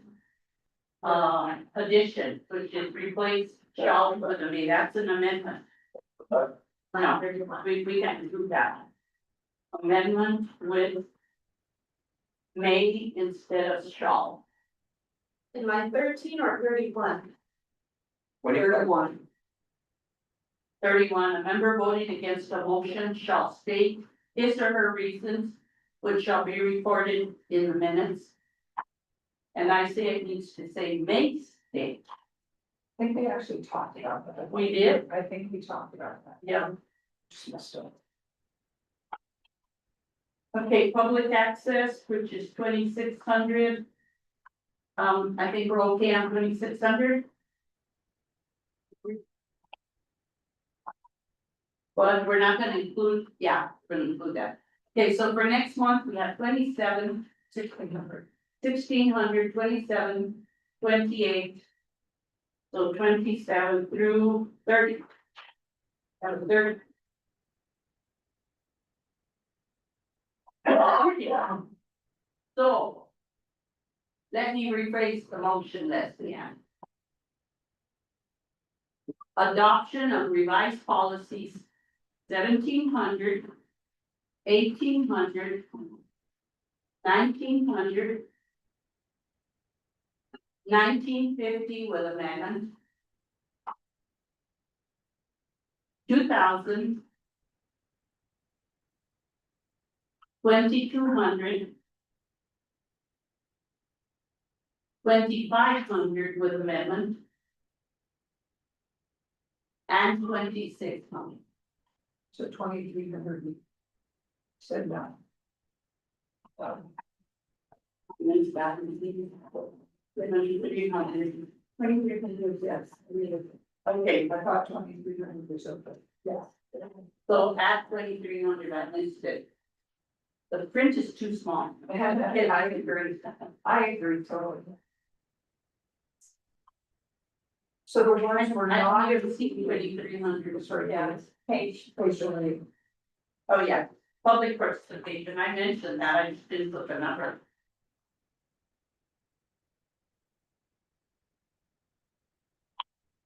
Did you get that, Leslie Ann? Do we have to repeat it? Yes. 1,700 will be approved, 1,800 will be approved.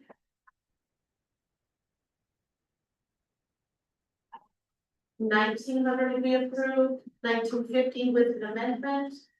2,000 will be approved. 2,100, No.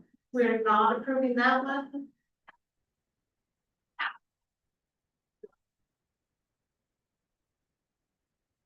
$2,200 will be approved.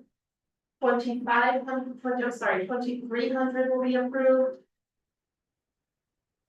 2,400, we're not approving until we can change it.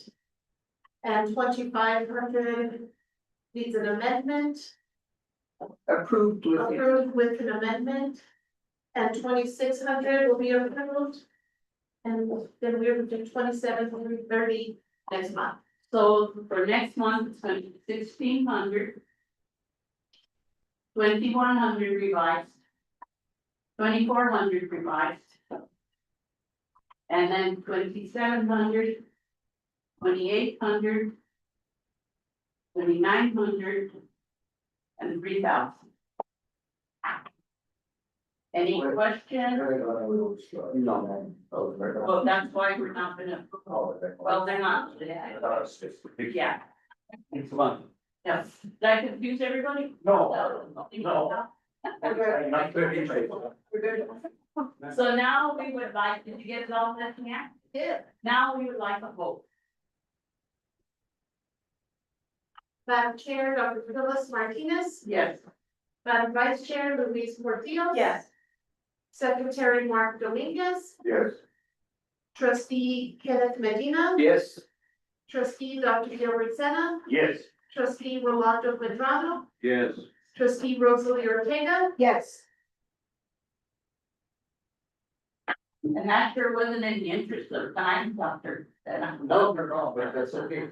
But it's important and we have to be thorough. It's gonna guide what we do in the future for the job. Thank you. Next item. President's report, Dr. Linder, President's office. Thank you, Chair Donald. Okay, I don't know, does everybody need to stand up for a minute or not? Anyway, okay.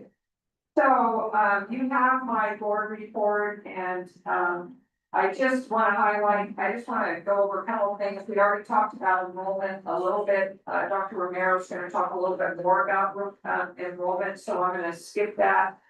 The housing, I have an action item about the housing. I did hear yesterday that 2 baseball players did, leave the team. So that were living in Super 8. One of them had an injury and I can't remember what happened with the other one, so we're adjusting that. The students are all doing their meals at the Highlands at the dining hall at Highlands University. We do have a long-term. Let me interrupt you, we'll take a short recess. Okay. Thank you. But yeah, Vice Chair, you teach me that. I will. You Thank and George.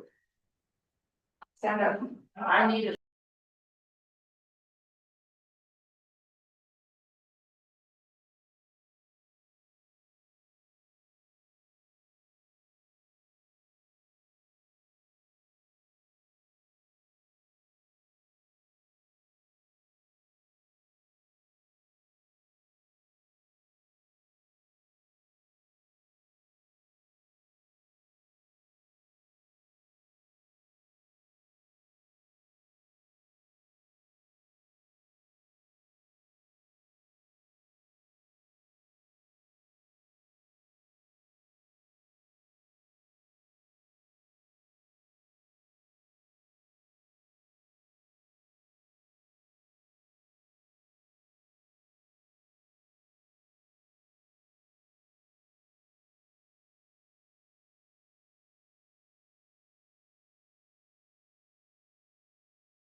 Stop the social life being that, yes, she's always not.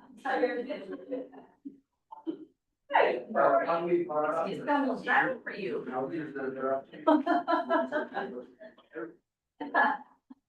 Okay, then, yeah, ready? I would like to call the committee back to order. At the 11:47. And we took a break at 11:43. I think it was 11:39. Oh, okay. All right. You'll continue, Dr. Linder, with your, Thank you, report. thank you, Dr. Martinez and fellow trustees. I, was just talking about the housing. We do have a committee that is looking at the long range plans for housing because we know that the plans for housing long-term probably can't rely on Highlands University. And so we are working on that, but our priority right now is getting through the HLC visit and getting through the audit, but we do have Dr. Thompson, Randy, different people that are looking at different options, and we're talking to the city and to the county.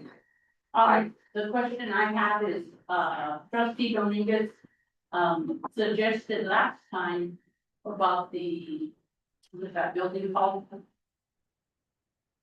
Studies? Yeah. I did talk to Matt Riego and a couple others about the general studies building. That building isn't really designed right now. It's we have the number of bathrooms and the water that it would be pretty significant redesign, but we didn't exclude any existing buildings from consideration. Right. So we are still looking at existing consideration. I have a list of articles that have come out in the optic. You got at the last meeting a copy of the Luna Light. I was hoping that we'd have the next version. Our goal right now is to produce the Luna Light once a month. I was hoping that we'd have it by today's meeting, but we will have it. We are hoping to have it out in 2 weeks. So, but our plan is to do that right now on a monthly basis. We did get out the announcement on the mural for calling for the technologies building, and huge shout out to Terrence Garcia and Amanda Nelson who helped with that. And if you're on Facebook or if you saw that, please share that opportunity. If you saw it on social media, or you also got the email, put that on your staff email. Or if you need us to share that, we're happy to share that. The deadline for submitting proposals is September 26th. All these things seem like they were a long time ago already, but I have highlighted different things that I've done in terms of community engagement and partnerships and outreach. I've given you those updates as well in my weekly reports. And we do have, I don't know if everybody heard that the governor did call a legislative session for October to look at cuts to federal funding. We haven't had significant cuts to federal funding because we don't have a TRIO program, or we did lose 2 back to what was that called, Dr. Thompson? Back to National, used to be a bridge, and it got reworked again, but it's a bridge from community college to. Right, so that was cut, and then also a Caminos grant, NSF grant from Highlands University was cut as well. There's a good update from athletics. They are going to have a fall season and they are starting that soon, and that'll go till about mid-November. So we're excited about that. The Wildfire Resiliency Training Center did a whole training last week. They had their first sort of on the ground, on the land, on our 98 acres. They're using that area for some of our training as well. So that's pretty exciting. I've given you, Matt Riego included a capital outlay project summary in that. We have gone over that in the facilities meeting with the facilities committee, but I wanted to include that in my board report so that all the trustees had that information. So a lot of things happening within IT that are working on improving the wireless connection, and I did hear that people that are listening to this board meeting now online are have much better transmission and are much have much easier time listening to what is being said by the trustees and myself and the comments they're having in the room. So thank you to Kira and Shannon and all those that worked on that. We do, we already mentioned, there's a lot of progress on the stucco. We are still experiencing mold in many buildings across campus. I've talked to several other people that have had flooding around town and talking to people in the county and at other schools, and just because of the rain and the damage that we've had to the roofs, it's not unexpected. But shout out to Chris Chavez and also Matt Riego for helping us remediate that with Paul Davis Restoration. And I just want to also point out that the Wellness Center, we're really fortunate to have Donette Garcia and Nahar in the Wellness Center. You can see that we have a pretty large number of students, people that use that facility on a monthly basis. So that concludes my report. I have some questions. Sure. The audit, I know you said November, still, does it says here we're not gonna get any recommended funding unless we get the audit done. They're not gonna get in, I did check about the RPSPs and whether that was a limitation. We will not be recommended for new capital funding because we didn't have the audit done in September. And Dr. Shields is gonna give an update on the audit. We will not have the audit done by November. We're making progress, but we will not have the audit done by November. But I think that we are making good progress and Dr. Shields can give an update on that. Okay, and then under athletics, it says the hitting room now complete, that's not any kind of a torture chamber. Yes, it is absolutely a torture chamber now for the balls. Okay, So I don't know if people, it would be good if we actually had a little bit. little tour of the athletic facility, because it now has, they've really done a lot in there, and they have a great batting cage and that hitting room and doing all of that. And last year, before I threw the pitch out, I went over there and practiced with some of the captains because I was really worried about throwing out that pitch, but anyway, so it would be good to get over there and see that. You can always stop by anytime. I'm sure that the coaches would be happy to have you stop by, but it would be great for you guys to see that facility because they've done a really great job with that. And then- I didn't see that page, I think we should take and bring it right there. Okay, and the other one is a very low softball, a very low cost black, or is it camp? Camp. It's a typo. That's the. Okay, that's the other the- one is, Yeah. Highlands turned us down on our request to have a game. Yes, that is what Coach Hirsch told me. Okay, then the other one is the wildfire, what, are there any classes being offered for credit? So right now, we don't have any classes that are being offered for credit. It is in our catalog. It is an approved program. They have taken the program to the committee. And what we're doing is working on that. And I don't know, Dr. Romero, do you want to give a little bit of an update on that? But it has gone, preliminary programs have gone to that and through that. So go ahead, Dr. Romero. Yeah, yes, thank you, Madam Chair, Madam President, and members of the board. We are looking, we used to have a fire science program. Wait. Right. Wait until Dr. Martinez is done talking to trustee Dominguez. This time. I'm on, are you guys done? Yeah, sorry about that. Sorry. Go ahead. That's okay. I apologize, Dr. Romero, it was pertinent to my duty, I have No problem, trustee Dominguez, thank you. Madam Chair, Madam President, members of the board, we used to have a very active wildfire science program, like a wildfire program here for credit. And so at one point, when I was the registrar, roughly about 5.5 years ago, the program kind of dwindled. We had some exits in faculty that were experienced in that area and students. And so our goal right now is to work with the Wildfire Resiliency Training Center in order for us to transition students who are coming in for the intro courses. So as Dr. Linder mentioned, the training courses that happened this past weekend on our campus was the S190 and the RT130. So those are the intro to wildland fire courses. And so those folks, we can transition them from the Wildfire Resiliency Training Center into the Fire Science Associate of Science degree program. So this academic year, my department, as well as STEM Humanities with Dr. Gino Castillo and the Wildfire Resiliency Training Center are gonna work on what that transition looks like to be able to have credit and non-credit.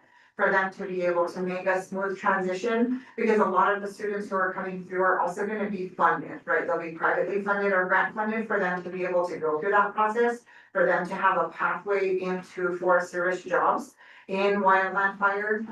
If you're not aware, after the Canyon Hermit's Peak fire, there has been a huge influx and need of wildland firefighters and expertise in that particular area. So we're working with other community members and folks who are willing to come in and volunteer and work with the Wildfire Resiliency Training Center to also help us move that project forward on the academic side for both credit and non-credit.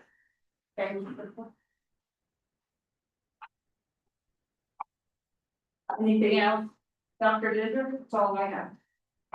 I have a question, I do have a comment, okay? And this is in regards to the, marketing. And I'm just excited because on the Lincoln Community College Facebook page, they are promoting, CBL.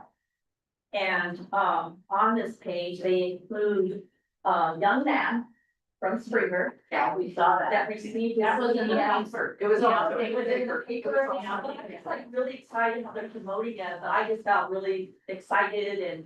Is that one term you use? Admin people. What's that one term you use? Like, From Springer? no, What?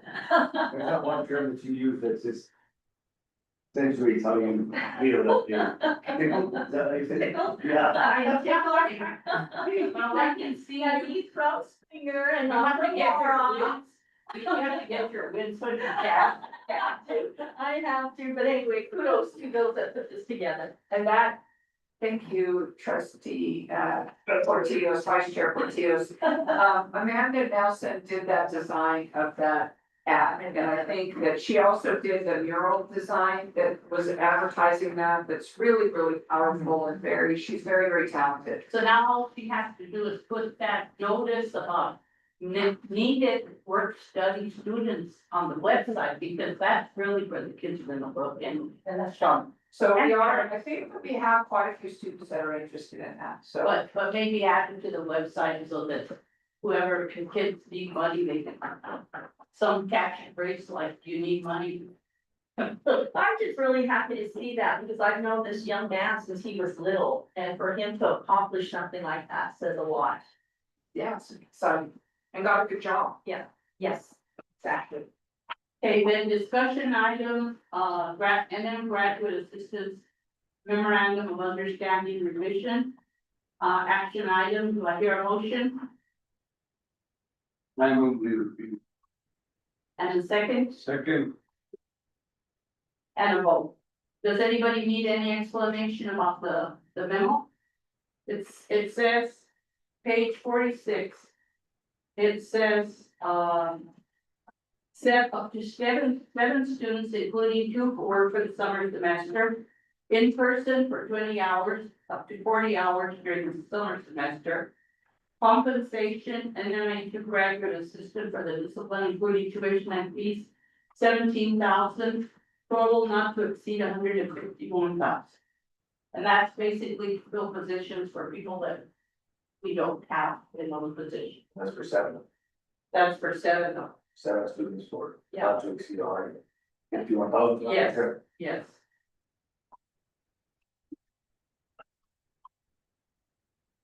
Roll call, please. Madam Chair, Dr. Phyllis Martinez. Yes. Madam Vice Chair, Louise Portillo. Yes.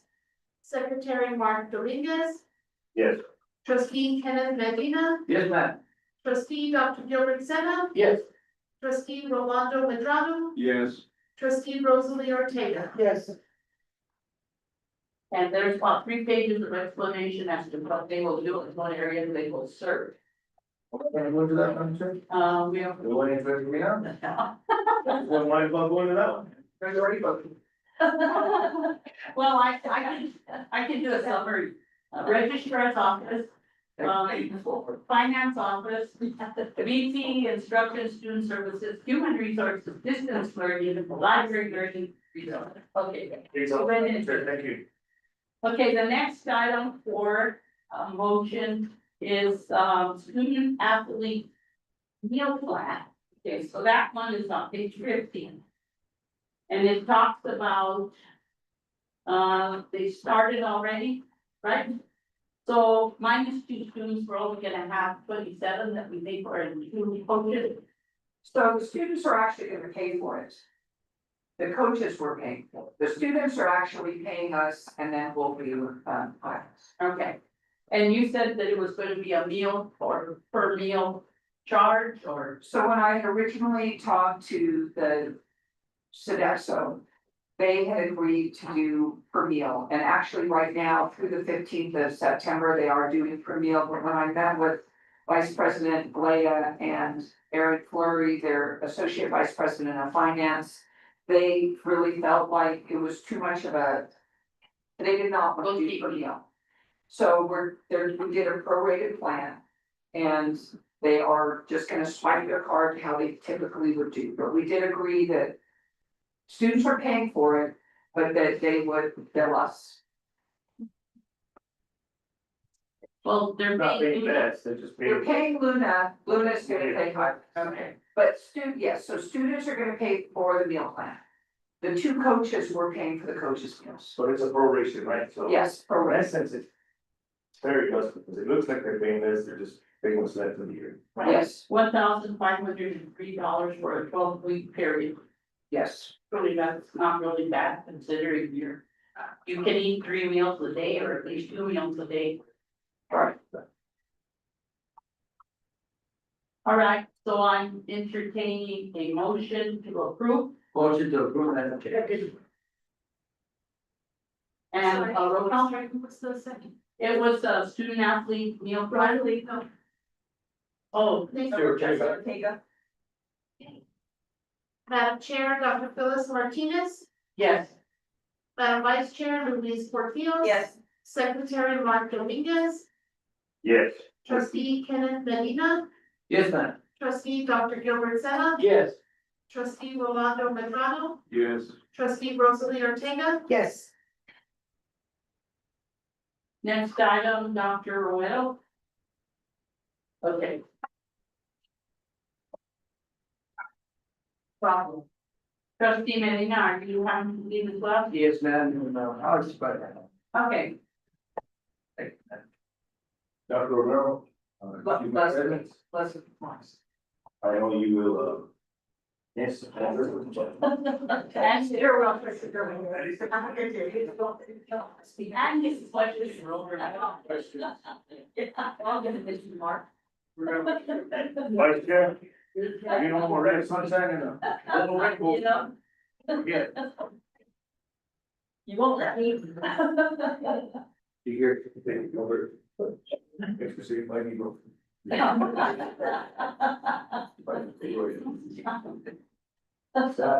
Go ahead, Dr. Rometto. Thank you, Chair, members of the board, executive trustee Dominguez.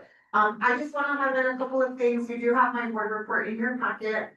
Student experience and beyond here at Luna is going to continue to be a major focus of the work that I do here as the Vice President of Instruction and Student Services.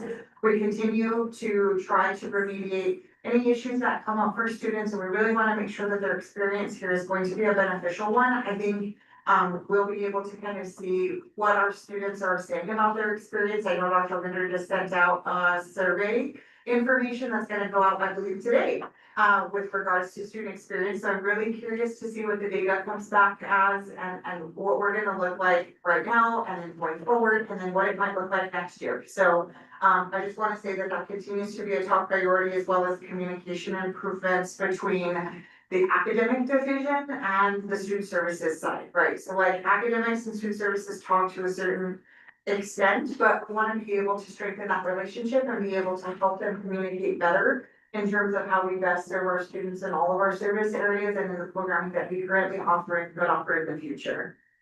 Sustainability for the Title IV programming continues to be a top priority for me, as well as preparing for the upcoming HLC visit in November.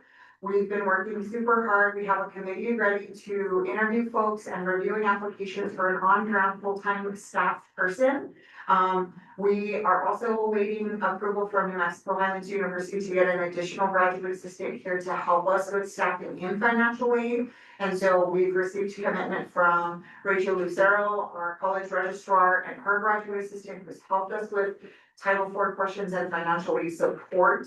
And so she's gonna help us train the new graduate assistant who's gonna come in, and then that person will also train with the team and the permanent on-ground folks, as well as Brian, who is our remote director through Chess, for financial aid. And so we really have a lot of work happening in that front, in that area. We do have to celebrate unenrollment increase. I think we need to celebrate all the small wins, no matter how small they come or anything like that. I think right now, after census, we're looking at an 8% overall increase after the data cleanup. And so I think that we should be very proud of the fact that we are up 8%. I know most institutions across the state are right now reporting between a 1% and a 3% increase. And so 8% for Luna is a really great thing. Just going over a couple of other items in my areas, the preschool, we had an open house on August 20th. Preschool classrooms are filled with 22 children, from the 4 to 5 classroom, and then 12 in the 2 to 3. And if we can hire some more substitute teachers and teachers in the daycare, we can probably bump our numbers, but there's also gonna be some developments coming, so stay tuned at the next board meeting with regards to the free childcare that the governor had issued yesterday. So we're gonna work through those things and kind of see how that impacts us there in that specific space as well. One of the great things too is that the preschool greenhouse is producing lots of great veggies that have been used in the cafeteria. And some of the students and their parents are taking some of the veggies home and being able to utilize those. Because they're learning about how to grow plants and the process from start to finish, so that's also great. We are also working on a potential partnership. Yes. Dr. Romero, when did that, began with the governor approving the free childcare? It's November Came 1st. out, the notice came out today or yesterday? Yes, it starts November 1st. Okay. But it was in place already. It was just, yes, it just expanded something, so we have some stuff, that we need to discuss internally and we need to work through. So we'll have a much broader update for you guys for next month. It's been in place for, what, 2 years, the free childcare? Unless you pay $200,000. For everybody, yeah. Yes, it's open to everyone now regardless of income limits, and so that's why I said we'll have an additional update with regards to that since the news was released last evening from the governor's office. But that is great, that's great for our parents, it's great for our community members as well. Thank you. And our employees. And our employees, of course, yes. Everyone who gets to utilize the preschool. Well, and everybody else that works. So the other thing we're doing in education is we're creating some partnerships with the Head Starts, in the local areas. There is a requirement right now for folks to be certified and credentialed. And so we're trying to create an 8-week fast track programming because we already have the early childhood degree program and the teacher education program on board and it's already here. We just need to formulate some creative scheduling and process for us to be able to offer a fast track to those potential teachers. So Tyson Jackson is definitely working on that with Head Start. We hope to see something come to fruition come the spring semester. If we can have some agreements with Head Start and creating like first and second week courses to kind of fast track that associate's degree programming. They also do a very good job in the credit for prior learning and PLE process with those particular populations of students. And so we're working through that with them as well. We were also awarded for School of Ed education, $49,000 for scholarships for students for the teacher prep affordability scholarship for fall. So we're working through the final logistics of that and getting those awards noted to students. So that way folks know and working with Dr. Shields and his team and Charisse and her team as well. So we can get those scholarships awarded to those students for this semester. In CTE, we've been meeting various constituent groups. I did talk a little bit about Carrie going to the State Office of the Engineer and the Interstate Stream Commission Conference that was held at the end of August with regards to water drilling program, water testers, water instructors, all of those kinds of things. So we're gonna continue that. We're also working on evaluating our partnership with the county and with the city with regards to heavy equipment operators and CDL to be able to get them back into our programming and into our offerings, so that way those folks who need those particular credentials and that assistance in their particular profession, we want to be able to expand that. As of today, we have 27 total students who have successfully passed their CDL in a variety of different areas. And so, huge shout out to the CDL team and Johnny, who goes out with the students to get them tested and tutor carried every single weekend. To get them ready and prepared for that. So we look forward to some really improved outcomes with regards to that as well. We do have some reorganization happening with CDL, so we are paying a lot of attention to what we're doing with students in terms of onboarding. What is it that they're, what's happening when they come through the door, right? We wanna make sure that their experience, because those are the students that'll be here for a short period, so we want that short period experience to be as positive as possible and for the process for them to get from point A, which is starting the CDL program and any of the heavy equipment operator programming, for it to be very streamlined, very easy to understand, and there is a follow-up all the way through to completion, so that we don't have any attrition for students there. In CTE, we had over 50 students attend orientation. Craig Bellis is doing a really good job in adult education and working through the large group of students that we have. We are at full capacity in adult ed, so that's wonderful as well. We are working with the welding program in CTE for some IET partnerships and funding for students to be able to do the adult basic ed and also get their welding certification at the same time. So we have about 5 students that the state of New Mexico is willing to pay for their tuition for IET and be able to come in and say, yes, go ahead and support them in this particular area. We continue to also work on HLC co-curricular assessment with Sierra, our ALO and our director of assessment. Craig Bellis is helping a lot with that, and so we've come a really long way, and I look forward to seeing what things are gonna look like for us in November when the HLC gets here. And then one of the things I do wanna say is we have a great seat at the table in adult education. Our former student of adult ed and current administrative assistant, Victoria Garcia Montoya, will be serving on a statewide AE literacy working group. She's gonna be working alongside the state director of adult basic ed. And many other stakeholders who are going to develop policy, practice, and everything surrounding adult education literacy. So I'm very excited that Luna has a seat at that table. We also just submitted our adult education division annual report, and so we're looking forward to the renewal of our adult education literacy grant for the next 3-year cycle. So hopefully Craig will be hearing about that very soon from them. As soon as I have an update, that will be included in my further report. As Dr. Linder had mentioned in employee updates, we did hire a full-time allied health science instructor. We now have a coordinator for CNA, so we're working on revamping the CNA program and getting that back to what most of us remember it to be a very popular program and obviously a transitional program into the nursing, because we are a very highly competitive nursing program. So we want as many good qualified folks that we can get into nursing and put them into our communities. We are also working on online labs with Labster to be able to provide students with the ability to do labs from home and have the kits and stuff available to them going forward. With regards to nursing, we have 28 students for level 3, 24 for entrance into level 1. And we had orientation for them at the beginning of the semester and things are going well. The Student Nurse Association and the nursing department hosted a very, very successful blood drive. Just recently, where we were able to procure 45 units of blood.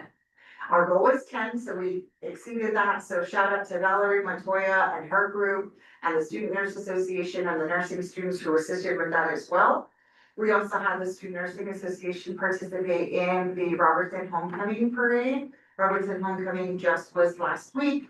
And so it was great to have those students representing Luna. They were super excited to be in the parade. We had two areas in the parade where we were at, so that was wonderful for us as well. But it was great to have student participation there. In the registrar's office, we have worked on the academic calendar for fall 26 and spring 27, which will be coming up for you folks as a discussion and an action item. We are still working on data cleanup and processes from Gensabart into the Workday system, so that way we have some smooth transitions as we continue to make progress in the Workday SIS. And Rachel happens to be part of one of the primary leads for one of the work streams. So I'm super excited about that. Shout out to all of the folks who are in Clovis and or virtual this week, working on CHAS SIS specific projects where they have to be focused for their work streams to get some stuff done this week. So they're doing a wonderful job there. Rachel has also assisted with some reestablishment of some committees to kind of get us where we need to be with our Director of Assessment, Sarah Fernandez, and our ALO to prepare for HLC. And I'm working with Rachel on drafting a potential 3-year academic calendar, which will hopefully come to the board soon. So once we have more updates for you about that, that'll be listed in our board report as well. As you saw in STEM and Humanities, we did have the placement of Dr. Gino Castillo as the interim academic director for STEM and Humanities. He's doing a wonderful job of getting us ready in STEM and Humanities for the HLC visit. That is a huge chunk of our programming here at Luna. And so we're super excited to work alongside with him and his faculty who are doing a phenomenal job to get us prepared for that. We are also working on just looking at overall programmatic review things and things that we need to improve with the curriculum committee and with the program. So I look forward to seeing the kind of progress that we can make with that going forward. Academic and career planning, we were very lucky to have Consuelo Marquez Lowe. She is from Representative Anita Gonzalez's office.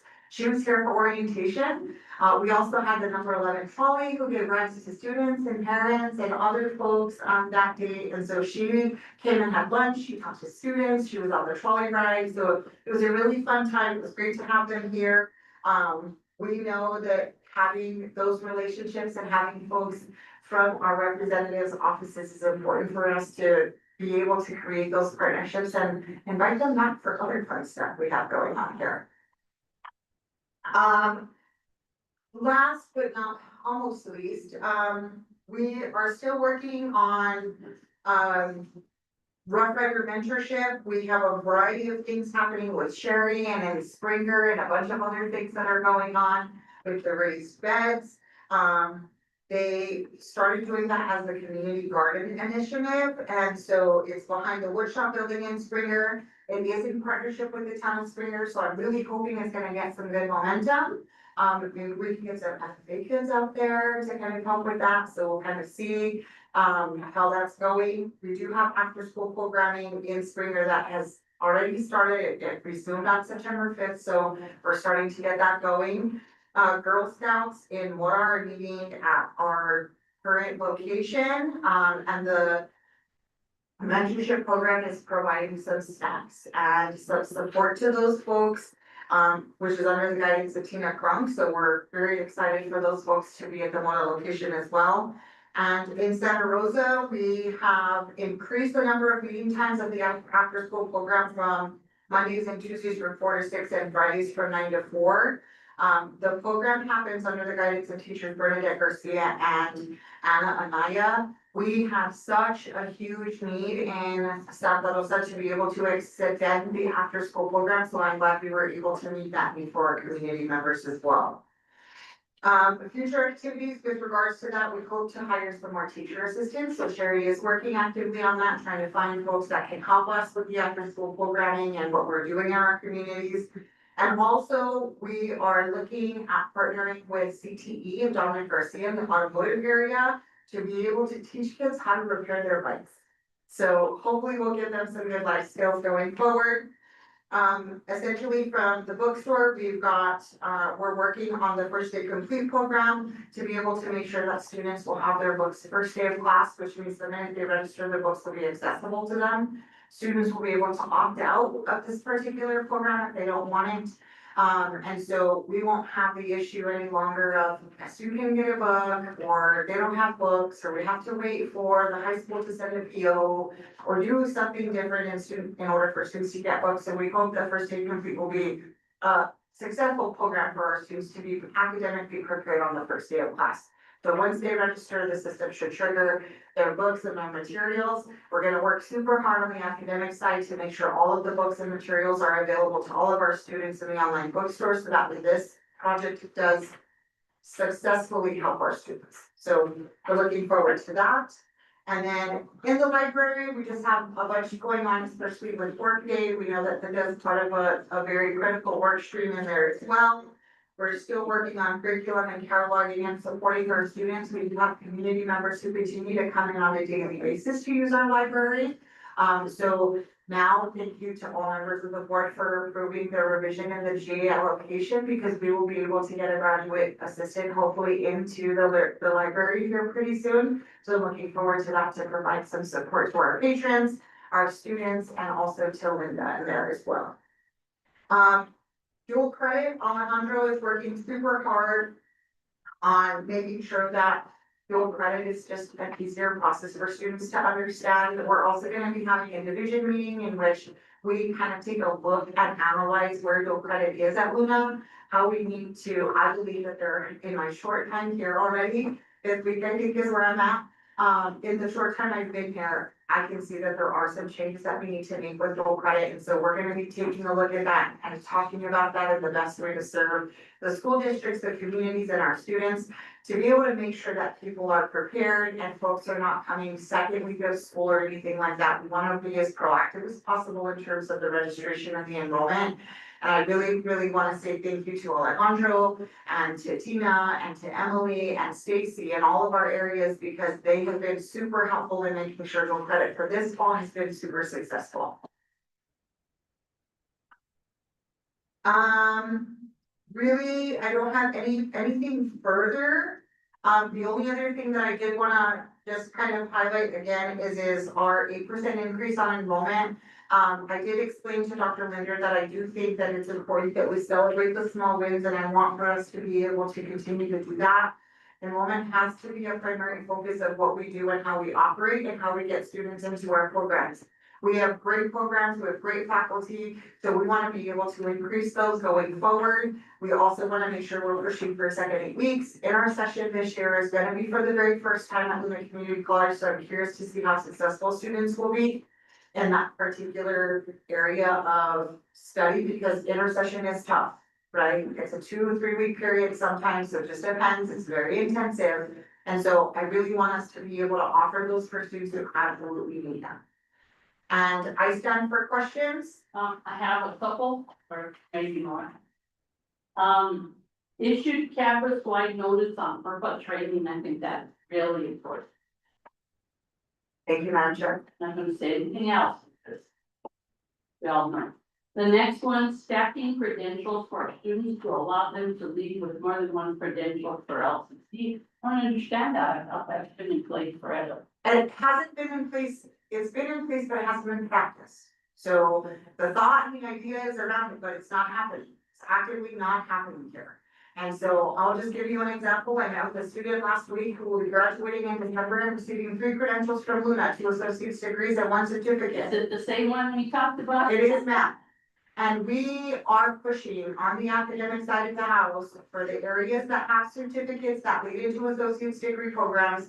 We need to get our students double majored. Those students complete the certificate requirements anyway with the associate's degree. So it is in the best interest for us to be able to tell our students, look, you can get more than 1 credential because you've already done the coursework. And so that's the narrative that we need to move forward with. And that's the direction I'm moving in with regards to our academic side of the house and the things that we're trying to do academically, because we all know also that part of the funding that we get in the funding formula is based on completions. And so if we can increase our completions, the better. We also want to be able to focus on the importance of the tier 3 programming, like our health, nursing, and STEM areas as well. The particular student I met with is going to have a tier 3 degree. And so it's really, really beneficial for us. It's beneficial for our students. They leave here with so many options, having more than 1 credential, that if they choose to go on to a bachelor's degree program at any bachelor's degree granting institution, they have multiple options to explore and could potentially do the same thing at the other institution. So we are really just setting up our students up for success. So he wouldn't have been able to graduate with a 3 degrees or certificates. So it's not that we couldn't do it, it's just that when we were evaluating students, we weren't always looking and saying to do that. Correct. So, Because that's beneficial to us in terms of funding, that's how we get. Yes. First. of course, Okay, so that's good. I hope to hear that his issues were resolved, as of right now, they are now pretty much all three. 2 of the 3. Okay, sounds good. That's over 50%. Okay, so the other question I had is Springer Satellite Tina Gallego, she's in charge of West Las Vegas also? She is at the very moment.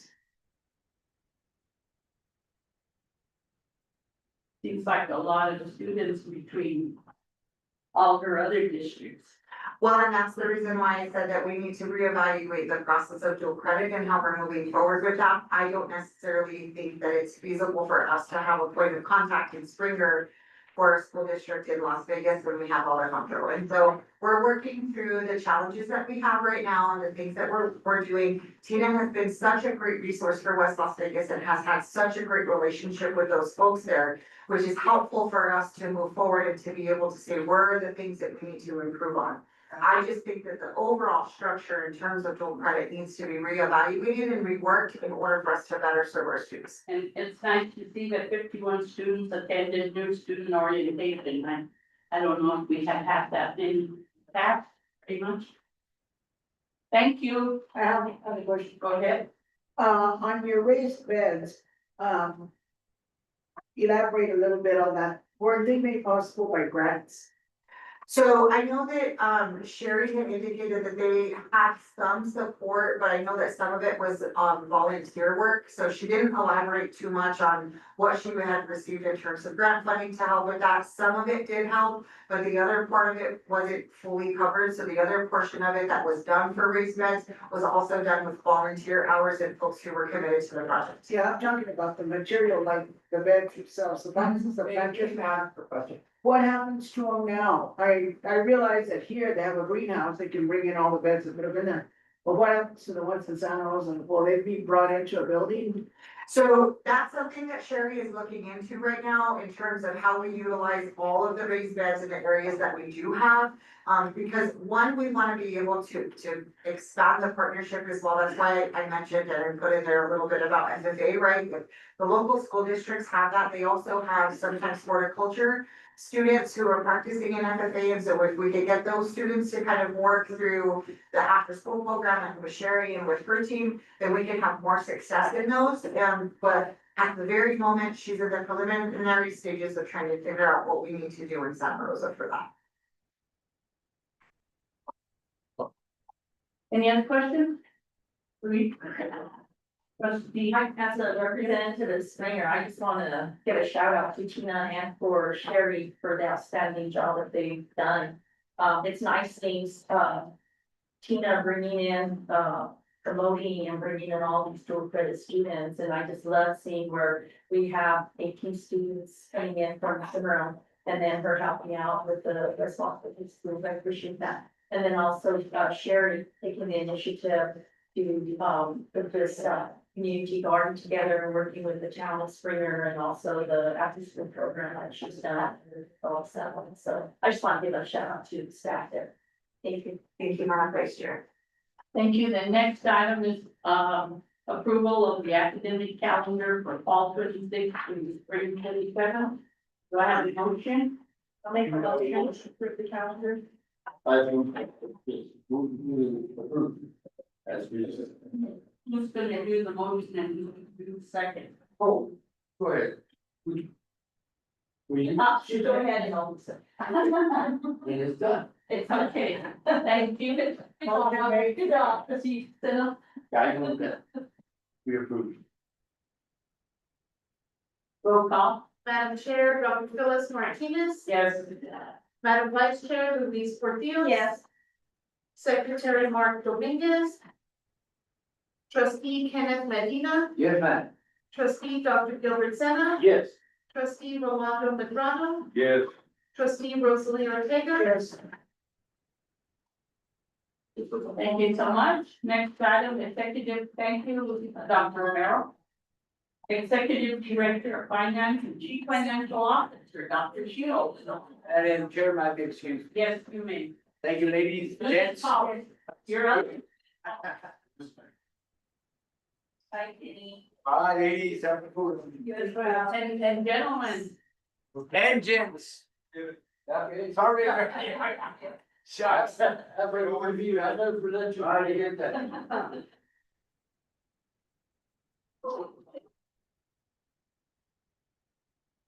Another one, wait for this. Okay.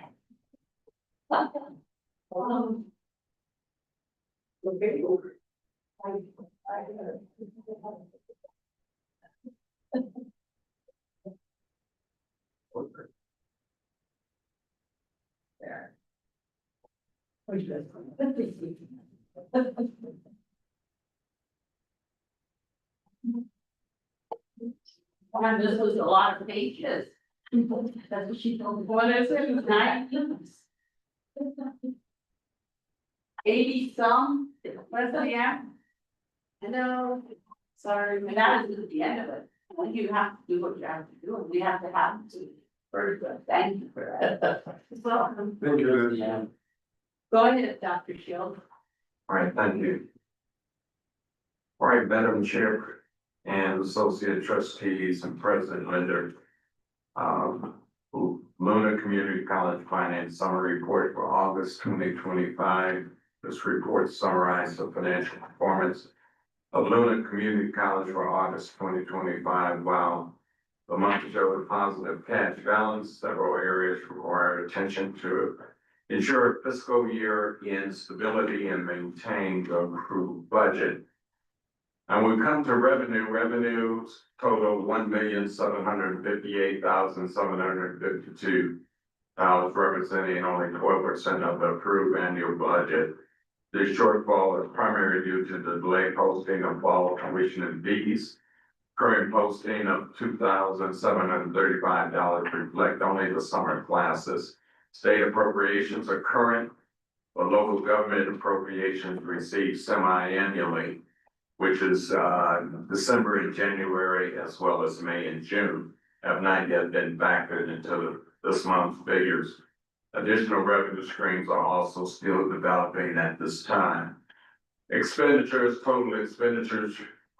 was $2,104,679, representing 13% of the Board of Trustees approved annual expenditure budget. The significant overruns occurred in institutional support, 20%, and internal service, 36%. Primarily attributed to preparation for the fall semester, and there's also some adjustments as we are getting ready for the fiscal year transferring from the previous year. These increases necessitate careful monitoring of spending in subsequent months to ensure adherence to budgetary constraints. The fund balance and cash management as of August 28th, the fund balance stood at $5,844,122. However, $345,927 of this balance was utilized for fall semester preparation and fiscal year crossover expenses. Available cash balances are as follows. As you see, the general account had $6,716,351. Payroll account $979,870, activity account $114,115, but total cash of $7,810,336. Our restricted grants against the budget of $2,814,120. We have $334,329 that's been spent, and $878,046 is committed or obligated. This leaves an available balance of $1,601,745, which represent 43 of the budget utilized. Student receivable, a significant portion of the student receivable is overdue. Of course, you have your 1 to 30 days, just $634, 31 to 90 days, $38,723. The 91 to 180 days is 23,679, and over 180 days is 1,294,541. This is the reason why we want to institute some forms of collection. Our total gross receivables is 1,357,577, but we have credits of 145,618. And so we have a net receivables of 1,211,959. Our recent implement of student payment plans is expected to help mitigate future delinquencies. Aggressive collection efforts for overdue accounts are crucial. That's a lot. $1,000,000. Accounts payable, August accounts payable total 1,924,258, comprising of a breakdown of we pay payable bills of 757,167, payroll 1,165,298, and miscellaneous was 1,793, which is board of trustee expenses. Procurement services, the purchasing department is currently processing a large volume of purchases, orders related to fall semester needs. Ongoing training in this workday purchasing module also continues. Now, as of the fiscal year 24 audit, as the president has alluded to the November, that's going to be a stretch. The primary issues and challenges as we have it is we're dealing with two systems. We have the Genzibar system and the Workday system. And we're trying to get the reconciliations all completed, as well as the balance transferring from fiscal year 23 into fiscal year 24. This has represented some undue challenges, as well as we have a very large staffing issue. Right now, I have about five positions in transition or needs to be replaced. And getting the type of quality accountants, and that's what we need more in my department, accountants, so that we can maintain the reconciliation. The reconciliation is the heartbeat of getting your audit done on a timely basis. And that has been our issues through my review of past years. So as I stated here, the county staff is actively working on the fiscal year 24 audit. And I do want to congratulate my staff for their work and diligence with the shortcomings that we have. However, staff shortages and fall semester preparations are creating challenges. The college maintains its objectives of completing all field work by November 2025. So I'm still shooting for that. But the president did allude that that might be a little bit of a challenge. And if we don't get the personnel replaced, and that will become more of a reality. That respects the commentary. If we can turn to the next page, which is on page 66, you can see the outlay of the financials as it presented the very different line items, as well as we have some graphic charts to give you some percentages as well. When you go to the next page, when you are looking at some of the red that's in our unrestricted budget, as well as the restricted budget, these are dealing with updating for benefits, which have not been adjusted into the various different line items as of yet. And again, you know, trying to do audit, getting ready for the fall, and making these adjustments has been have slowed that progress to a certain degree. But we're starting to get caught up. On page 69, you have the payroll which shows that we have expended, from a budget of 14,732,636. Our activity so far is $1,889,141.51. The charts below show you that we're pretty much staying in line based on the percentages, the way the budget has been broken out for it. We're staying within 2 or 3 percentages, either whether it's compensation, fringe benefits, or professional services. Madam Chair, that concludes my actual report. Are there any questions or anything that I can clarify at this time? Any questions, Ivan Board? Can I make one comment? And that Lydia and Junior that were recognized as new employees both have significant accounting background. So they just started, but they Yeah. both have significant accounting background. So we're happy to have them. Happy to have them, but we gotta train them. And Yeah, gotta get them trained. They do. So that takes time away from the people that are doing the work, doing it. So, but I mean, these are some of the challenges. We'll overcome them. But we want to make you aware so you have an understanding of our challenges when it comes to our progress. Thank you. So the next item is to approve the NMHTD research RPSP request for nursing and athletics. For a total of $650,000 for nursing and $900,000 for athletics.